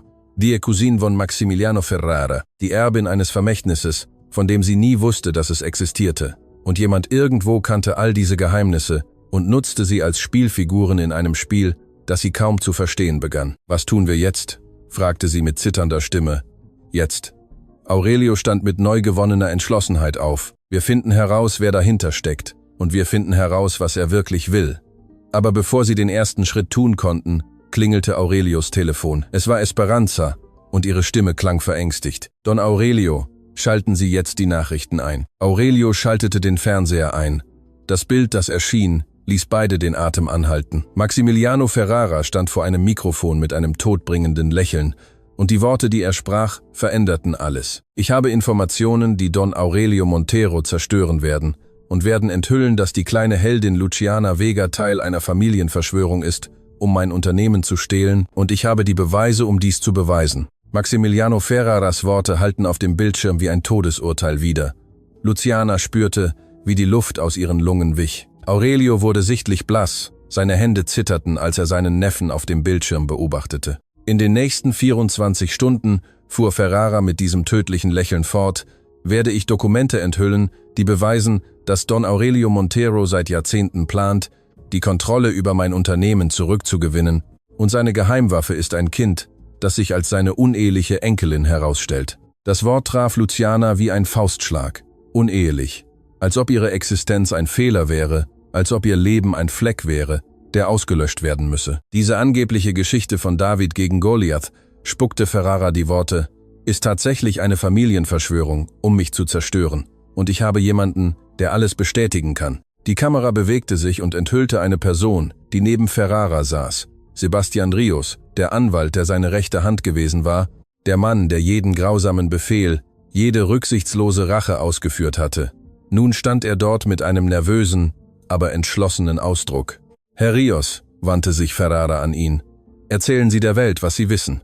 Sebastian räusperte sich. Jahrelang arbeitete ich direkt mit Don Aurelio zusammen, bevor er sich zurückzog. Ich war Zeuge privater Gespräche, in denen er seine Absicht äußerte, das Unternehmen zurückzugewinnen, wenn die Zeit reif sei. Er erwähnte eine geheime Tochter, die er eines Tages als rechtmäßige Erbin benutzen würde. Luciana blickte Aurelio mit Entsetzen an. Das ist wahr. Nein. Aurelio widersprach vehement. Sebastian lügt. Er hat nie direkt mit mir gearbeitet. Er wurde von Maximiliano Jahre nach meinem Rücktritt angeheuert. Warum sagt er dann diese Dinge? Weil Maximiliano ihn hat. Sebastian weiß zu viel über die wahren Verbrechen meines Neffen. Wenn er nicht kooperiert, wird er zusammen mit ihm ins Gefängnis kommen. Auf dem Bildschirm fuhr Ferrara mit seiner Vorstellung fort. Morgen um 10 Uhr am selben Ort, wo dieses Kind seinen Medienzirkus veranstaltete, werde ich alle Beweise vorlegen. Die Welt wird sehen, wer die Monteros und die Vegas wirklich sind. Eine Familie von Lügnern und Manipulatoren. Die Übertragung endete.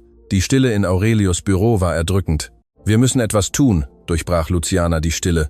Wir können ihn nicht lügen lassen über uns. Was er sagt, ist rechtlich unbegründet. Aurelio versuchte ruhig zu bleiben, aber seine Stimme zitterte. Es gibt keine Dokumente, die eine Verschwörung beweisen, denn es gibt keine Verschwörung, aber der öffentliche Schaden ist bereits angerichtet. Esperanza intervenierte. Die Leute, die sie unterstützten, haben jetzt Zweifel. Die sozialen Medien explodieren mit Theorien. Aurelios Telefon klingelte. Es war Elena Dubois. Aurelio, ich habe gerade die Übertragung gesehen. Wir müssen sofort reden. Eine halbe Stunde später waren die Investoren wieder am Büro versammelt. Ihre Ausdrücke mischten Besorgnis und Entschlossenheit. Ferraras Anschuldigung ist lächerlich, sprach Omar al-Rashid zuerst. Jeder, der das ursprüngliche Video gesehen hat, weiß, dass dieses Kind nicht gespielt hat. Ihr Talent ist echt. Aber Ferrara hat etwas, bemerkte Elena pragmatisch. Er würde keine solche Erklärung abgeben, ohne eine Art von Beweis zu haben, auch wenn es erfunden ist. Erfunden? Fragte Luciana. Gefälschte Dokumente? Yuki Tanaka erklärte, in der Geschäftswelt ist das üblicher, als Sie denken. Es werden Papiere erstellt, die legitim aussehen, aber völlig erfunden sind. Und wie beweisen wir, dass sie gefälscht sind? Da liegt das Problem. Elena seufzte. Es ist viel schwieriger zu beweisen, dass etwas gefälscht ist, als dass etwas wahr ist. Lucianas Telefon vibrierte. Eine Nachricht von einer blockierten Nummer. Wenn Sie die Wahrheit über Sebastian Rios wollen, suchen Sie ihn am Archiv geschlossener Fälle der Anwaltskammer. Fall Nummer 2, 847. Nicht alles ist, wie es scheint. Luciana zeigte die Nachricht den anderen. Es ist dieselbe Person, die mich gestern Nacht angerufen hat.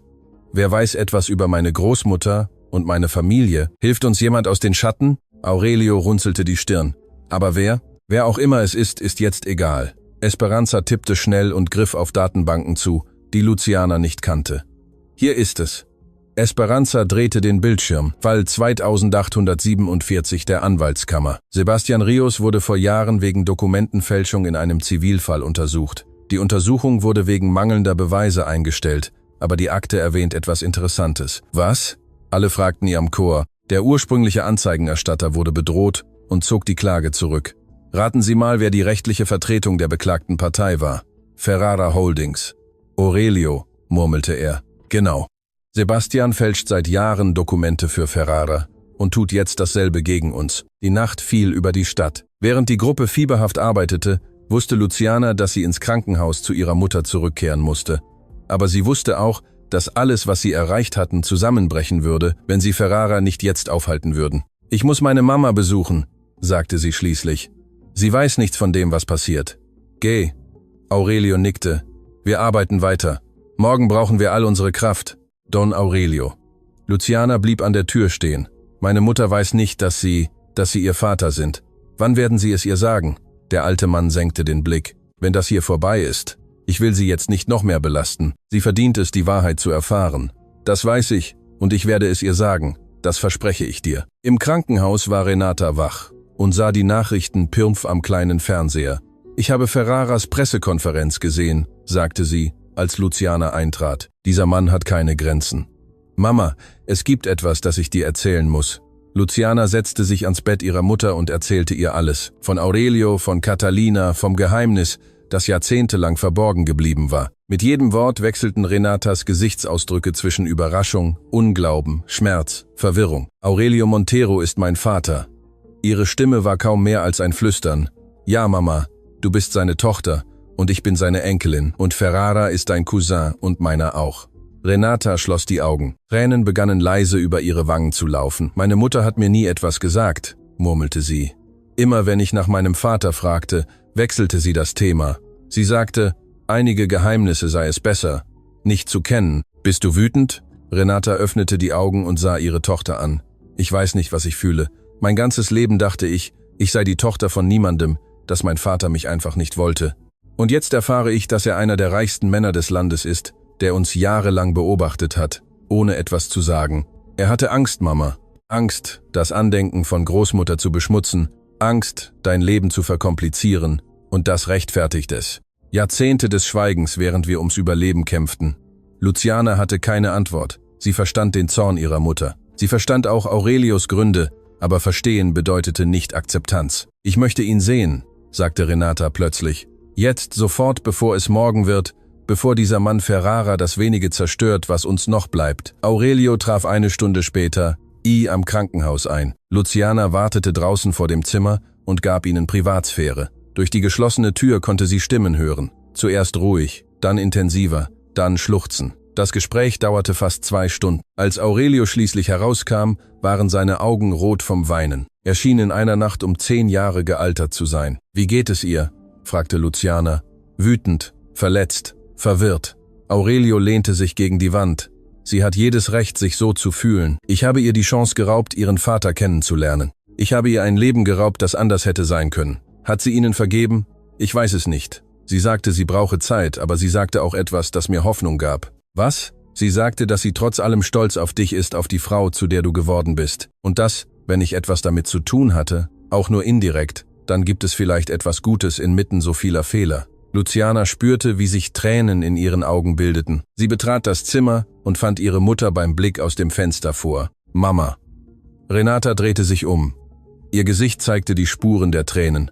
Aber da war noch etwas, das Luciana erkannte, weil sie es oft am Spiegel gesehen hatte. Entschlossenheit. »Wir werden dem ein Ende setzen«, sagte Renata mit fester Stimme. »Dieser Mann, Ferrara, ist mein Cousin, mein eigenes Blut, und er hat sein Leben der Zerstörung unschuldiger Menschen gewidmet, einschließlich uns. Mama, du bist krank, du musst dich ausruhen. Ich werde mich ausruhen, wenn das hier vorbei ist. Im Moment ist mein Platz neben dir. Die Ärzte werden sie nicht gehen lassen. Dann gehen wir, ohne dass sie uns sehen.« Renata lächelte zum ersten Mal seit Tagen. »Glaubst du, nur du hast das Feuer deiner Großmutter geerbt?« Der Sonnenaufgang fand eine unwahrscheinliche Gruppe am Büro von Aurelio vor. Renata, blass, aber entschlossen, saß in einem Sessel mit einer Decke über den Schultern, Luciana an ihrer Seite, die ihre Hand hielt. Aurelio, vor ihnen mit einem Ausdruck des Erstaunens, als er die Tochter sah, die er nie gekannt hatte, die Seite an Seite mit ihm kämpfte. Die Investoren nahmen die restlichen Plätze am Raum ein. Jeder trug Ressourcen und Kontakte bei. Und in der Mitte des Tisches zeigte ein Bildschirm die Entdeckung, die alles verändern würde. »Wir haben den Ursprung des mysteriösen Anrufs gefunden«, kündigte Esperanza an. »Sie werden nicht glauben, wer es ist.« Das Bild auf dem Bildschirm zeigte ein Gesicht, das allen irgendwie vertraut war. »Sie heißt Camila Montero«, erklärte Esperanza. »Sie ist die jüngere Schwester von Maximiliano Ferrara und hat anscheinend jahrelang Beweise gegen ihren eigenen Bruder gesammelt. Ferrara hat eine Schwester. Luciana konnte es nicht glauben. Eine Schwester, die er praktisch aus der Existenz gestrichen hat. Aurelio murmelte, er kannte das Gesicht. Camila, das letzte Mal, als ich sie sah, war sie kaum ein Teenager. Maximiliano schickte sie weg, als er die Kontrolle über die Firma übernahm. Er sagte, es sei zu ihrem Besten, aber die Wahrheit ist, dass sie schon immer die Lieblingstochter meiner Eltern war. Er konnte es nicht ertragen. Und jetzt hilft sie uns. Anscheinend ja. Esperanza, können Sie sie kontaktieren? Habe ich bereits getan. Sie ist unterwegs. Camila Montero kam 30 Minuten vor Ferraras Pressekonferenz an. Als sie das Büro betrat, bemerkte Luciana sofort die familiäre Ähnlichkeit. Dieselben Augen wie Aurelio, dieselbe aufrechte Haltung. Aber wo Ferrara Grausamkeit ausstrahlte, strahlte Camila eine tiefe Traurigkeit aus, gemischt mit Entschlossenheit. Onkel Aurelio war das Erste, was sie sagte. Es ist lange her, zu lange. Aurelio ging auf sie zu und umarmte sie. Warum hast du mich nie kontaktiert? Weil Maximiliano mich bedroht hat, sagte sie. Er sagte, wenn ich jemals versuche, mich der Familie zu nähern, würde er alles zerstören, was ich liebe. Aber ich habe nichts mehr zu verlieren. Camila löste sich von der Umarmung, aber ich habe nichts mehr zu verlieren. Und als ich sah, was er diesem Kind antat, wusste ich, dass es Zeit war zu handeln. Sie blickte Luciana mit einer Mischung aus Bewunderung und Schmerz an. Du bist mutig, mutiger als jeder von uns. Du hast dich meinem Bruder gestellt, als alle anderen wegschauten. Was hast du für uns, Luciana? Sie war direkt. Ferraras Pressekonferenz beginnt in weniger als einer Stunde. Camila zog eine Festplatte aus ihrer Tasche. 23 Jahre an Beweisen, Aufnahmen, Dokumenten, Zeugenaussagen, alles, was sie brauchen, um zu beweisen, dass die Dokumente, die mein Bruder heute vorlegen wird, gefälscht sind und vieles mehr. Woher hast du das alles? Weil Maximiliano mich nie als Bedrohung ansah. Ich war nur seine schwache Schwester, die verbannt und vergessen worden war. Er dachte nie, dass ich zusehe, warte und jeden Fehler sammle, den er machte. Camila schloss die Festplatte an den Computer an. Die Ordner erschienen auf dem Bildschirm. Hier sind die Beweise, dass die Dokumente von Sebastián Ríos erst vor 3 Tagen erstellt wurden. Die Metadaten lügen nicht. Und hier, sie öffnete einen weiteren Ordner. Hier sind die Originalaufnahmen von Besprechungen, bei denen Maximiliano jede Racheaktion gegen seine Feinde befahl, einschließlich der Kampagne gegen Renata Vega. Renata beugte sich vor, ihre Augen auf den Bildschirm fixiert. Du hast Aufnahmen davon, wie er befiehlt, mich zu zerstören? Ich habe Aufnahmen von allem. Mein Bruder hat nie gelernt, vorsichtig zu sein, weil er nie glaubte, dass jemand es wagen würde, ihn herauszufordern. Camila blickte alle Anwesenden an. Maximiliano hat mir meine Familie, mein Erbe, mein Leben genommen. Heute werde ich endlich etwas von dem zurückbekommen, was ich verloren habe. Was denn? Fragte Luciana. Meine Würde und die Gerechtigkeit, die so viele verdienen. Der Konferenzraum war überfüllt. Journalisten aus aller Welt besetzten jeden verfügbaren Sitzplatz. Fernsehkameras übertrugen live in mehr als 100 Länder. Draußen hatten sich Tausende von Menschen versammelt, viele mit Plakaten, auf denen stand: Gerechtigkeit für Luciana und die Welt schaut zu. Maximiliano Ferrara trat zuerst ein, flankiert von Sebastián Ríos und einer Armee von Anwälten. Sein arrogantes Lächeln strahlte die Sicherheit eines Mannes aus, der glaubt, gewonnen zu haben, bevor die Schlacht beginnt. Meine Damen und Herren, begann er vom Podium, heute werde ich die Wahrheit über die aufwendigste Verschwörung enthüllen, die diese Stadt je erlebt hat. Er hob eine dicke Mappe hoch. Hier habe ich Dokumente, die beweisen, dass Don Aurelio Montero jahrzehntelang geplant hat, die Kontrolle über mein Unternehmen zurückzugewinnen, indem er ein Kind als mediale Waffe benutzt. Ein Kind, das sich als seine uneheliche Enkelin herausstellt, das Ergebnis einer geheimen Beziehung mit einer Angestellten. Murmeln erfüllte den Raum. Sebastián Ríos, mein Rechtsberater, war Zeuge dieser Verschwörungen und ist bereit, unter Eid auszusagen. Sebastian trat zum Mikrofon, aber bevor er sprechen konnte, öffneten sich die Türen des Saals weit. Luciana trat zuerst ein. Hinter ihr ging Renata mit festem Schritt, trotz ihrer Schwäche. Aurelio folgte ihr, zusammen mit den internationalen Investoren. Und am Ende der Gruppe eine Frau, die Ferrara die Farbe aus dem Gesicht nahm. Camila Montero. Camila. Ferraras Stimme zitterte zum ersten Mal. Was machst du hier? Ich bin gekommen, um die Wahrheit zu sagen, Bruder. Die Wahrheit, die du seit 23 Jahren zu begraben versucht hast. Camila ging zum Podium mit derselben Autorität, mit der ihr Bruder es einen Moment zuvor besetzt hatte. Mein Name ist Camila Montero. Ich bin die jüngere Schwester von Maximiliano Ferrara und seit über 2 Jahrzehnten dokumentiere ich jedes Verbrechen, jede Lüge, jedes Leben, das mein Bruder zerstört hat. Sie schloss die Festplatte an den Hauptbildschirm des Saals an. Diese Dokumente, die mein Bruder gerade gezeigt hat, wurden vor 3 Tagen erstellt. Die digitalen Metadaten lügen nicht. Und das ist nicht alles. Camila fuhr fort. Hier sind die Aufnahmen, die Gespräche, in denen Maximiliano angeordnet hat, Renata Vega zu zerstören, nur weil ihre Tochter ihn gedemütigt hat, indem sie ein Talent bewies, das er nicht kaufen konnte. Ferraras Stimme erfüllte den Raum, klar und unverkennbar. Ich will, dass diese Frau nie wieder in dieser Stadt arbeiten kann. Und ich will, dass das Kind ins System kommt, damit sie lernen, was es bedeutet, mich herauszufordern. Die Journalisten explodierten mit Fragen. Die Blitzlichter der Kameras erleuchteten den Raum wie Blitze. Ferrara trat zurück. Sein Gesicht verwandelte sich von Arroganz zu Panik. »Das ist manipuliert«, schrie er. »Das ist eine Verschwörung. Die einzige Verschwörung hier ist Ihre.« Aurelio trat vor. »Jahrelang habe ich zugesehen, wie Sie Leben zerstörten, während ich schwieg. Dieses Schweigen endet heute.« Er blickte Renata an, die leicht nickte. »Renata Vega ist meine Tochter. Luciana Vega ist meine Enkelin. Und ja, jahrzehntelang habe ich dieses Geheimnis aus Feigheit bewahrt. Aber ich habe niemals konspiriert, um ein Unternehmen zurückzubekommen. Das Einzige, was ich wollte, war, meine Familie vor einem Monster zu schützen, das ich selbst mitgeschaffen habe. Sebastian Rios, der sah, wie das Schiff sank, traf eine verzweifelte Entscheidung. Ich kann alles erklären.« Er trat zum Mikrofon. »Ferrara hat mich gezwungen zu lügen. Er hat mich mit Zerstörung bedroht, wenn ich nicht kooperiere. Ich habe Beweise für seine anderen Verbrechen, Verbrechen, die niemand noch kennt. Sei still.« Ferrara stürzte sich auf seinen ehemaligen Verbündeten, aber die Sicherheitsleute hielten ihn zurück. In diesem Moment traten Bundesagenten in den Saal. »Maximiliano Ferrara«, sagte der leitende Agent mit klarer Stimme. »Sie werden wegen Unternehmensbetrug, Bestechung öffentlicher Amtsträger, Dokumentenfälschung und Verschwörung festgenommen. Sie haben das Recht zu schweigen.« Als er gefesselt wurde, blickte Ferrara Luciana mit purem Hass an. »Das ist nicht vorbei«, zischte er. »Ich habe Ressourcen, ich habe Verbindungen, ich werde zurückkommen.« Luciana blickte ihn ohne Angst an. »Nein, Herr Ferrara, das werden Sie nicht, denn jetzt weiß die Welt, wer Sie wirklich sind. Und die Welt vergisst nicht.« Die folgenden Monate waren Monate des Wiederaufbaus. Ferrara Holdings wurde gründlich untersucht. Jahrzehnte der Korruption, Bestechung und Zerstörung von Leben wurden aufgedeckt. Maximiliano wurde zu 25 Jahren Haft verurteilt. Sebastian Rios erhielt am Austausch für seine Kooperation eine reduzierte Strafe, verlor aber für immer seine Anwaltslizenz. Die von Ferrara beschlagnahmten Vermögenswerte wurden verwendet, um alle Opfer seines Missbrauchs zu entschädigen. Dutzende von Familien, die wie die von Luciana zerstört worden waren, erhielten endlich Gerechtigkeit. Und die Million Franken, die Ferrara als grausamen Witz versprochen hatte, wurde vom Gericht als offizielle Entschädigung für Luciana Vega angeordnet. »Ich will sein Geld nicht«, hatte Luciana gesagt, als sie informiert wurde. »Dann benutze es für etwas Gutes«, schlug Aurelio vor, und das tat sie. Die Catalina Vega Stiftung eröffnete 6 Monate nach dem Prozess ihre Türen. Benannt nach ihrer Großmutter widmete sich die Stiftung der Identifizierung und Unterstützung von jungen Talenten ohne Mittel, Kindern und Mädchen mit außergewöhnlichen Fähigkeiten, aber ohne Möglichkeiten, genau wie Luciana es gewesen war.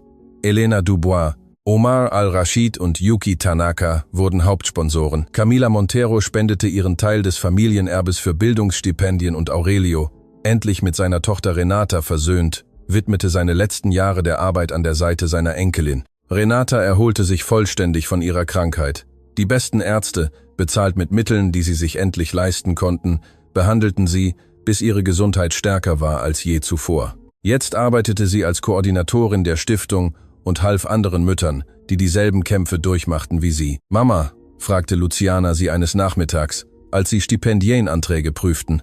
»Hast du Don Aurelio vergeben?« Renata lächelte sanft. »Vergebung ist kein Moment, Kind. Es ist ein Prozess. Aber jeden Tag, an dem ich sehe, wie er versucht, seine Fehler wieder gut zu machen, jeden Tag, an dem ich sehe, wie er dich liebt, wie der Großvater, der er immer hätte sein sollen, schreitet dieser Prozess ein wenig voran. Und eines Tages wirst du ihn Papa nennen. Vielleicht, wenn er bereit ist, wenn wir beide genug geheilt sind.« Am Tag, an dem Luciana Geburtstag hatte, kam ein Brief aus dem Gefängnis. Er war von Maximiliano Ferrara. »Ich erwarte deine Vergebung nicht«, schrieb er mit zitternder Handschrift. »Ich verdiene sie nicht. Aber ich möchte, dass du weißt, dass ich jeden Tag hier an den Moment denke, an dem du mich ohne Lachen ausgelacht hast, als du bewiesen hast, dass wahre Macht nicht in Geld oder Titeln liegt, sondern in Würde. Einer Würde, die ich vor langer Zeit verloren habe, wenn ich sie jemals hatte. Deine Großmutter Catalina war außergewöhnlich. Jetzt verstehe ich, warum mein Onkel sie so liebte und warum du bist, wer du bist. Ich hoffe, dass du eines Tages, wenn du erwachsen bist, zurückblicken und sehen kannst, dass selbst Monster lernen können, auch wenn es zu spät ist. Luciana las den Brief 3-mal, bevor sie ihn weglegte. Sie antwortete nicht. Es war nicht nötig. Manche Wunden brauchen Zeit, manche Antworten existieren nicht. Und manche Menschen müssen einfach mit den Konsequenzen ihrer Entscheidungen leben. Jahre später wurde Luciana Vega die jüngste Übersetzerin, die für die Vereinten Nationen arbeitete. Ihre Geschichte wurde in Dokumentationen, Büchern und Filmen erzählt, aber sie bestand immer darauf, dass nicht ihre Geschichte wichtig sei. Es ist die Geschichte meiner Mutter, sagte sie bei jedem Interview, die ihr ganzes Leben lang arbeitete, um mir Chancen zu geben. Es ist die Geschichte meiner Großmutter Catalina, die mir die Liebe zu Sprachen vererbte, ohne mich jemals kennenzulernen. Es ist die Geschichte all der unsichtbaren Menschen, die außergewöhnliche Talente haben, aber nie die Chance erhalten, sie zu beweisen. In ihrem Büro, auf dem Schreibtisch, bewahrte sie ein gerahmtes Foto auf. Es stammte von jenem Tag, am Besprechungsraum von Ferrara Holdings, ein Kind mit einem Schulrucksack, umgeben von Managern, die es verspotteten. Unter dem Foto eine Plakette mit Worten, die ihre Mutter ihr an jenem Abend am Krankenhaus gesagt hatte. Worte können die Welt verändern. Und sie hatten es getan, denn ein Kind hatte bewiesen, dass Talent keine Zertifikate braucht, dass Würde unbezahlbar ist und dass manchmal die größten Riesen von den kleinsten Stimmen gestürzt werden können. Man braucht nur den Mut zu sprechen und jemanden, der bereit ist zuzuhören.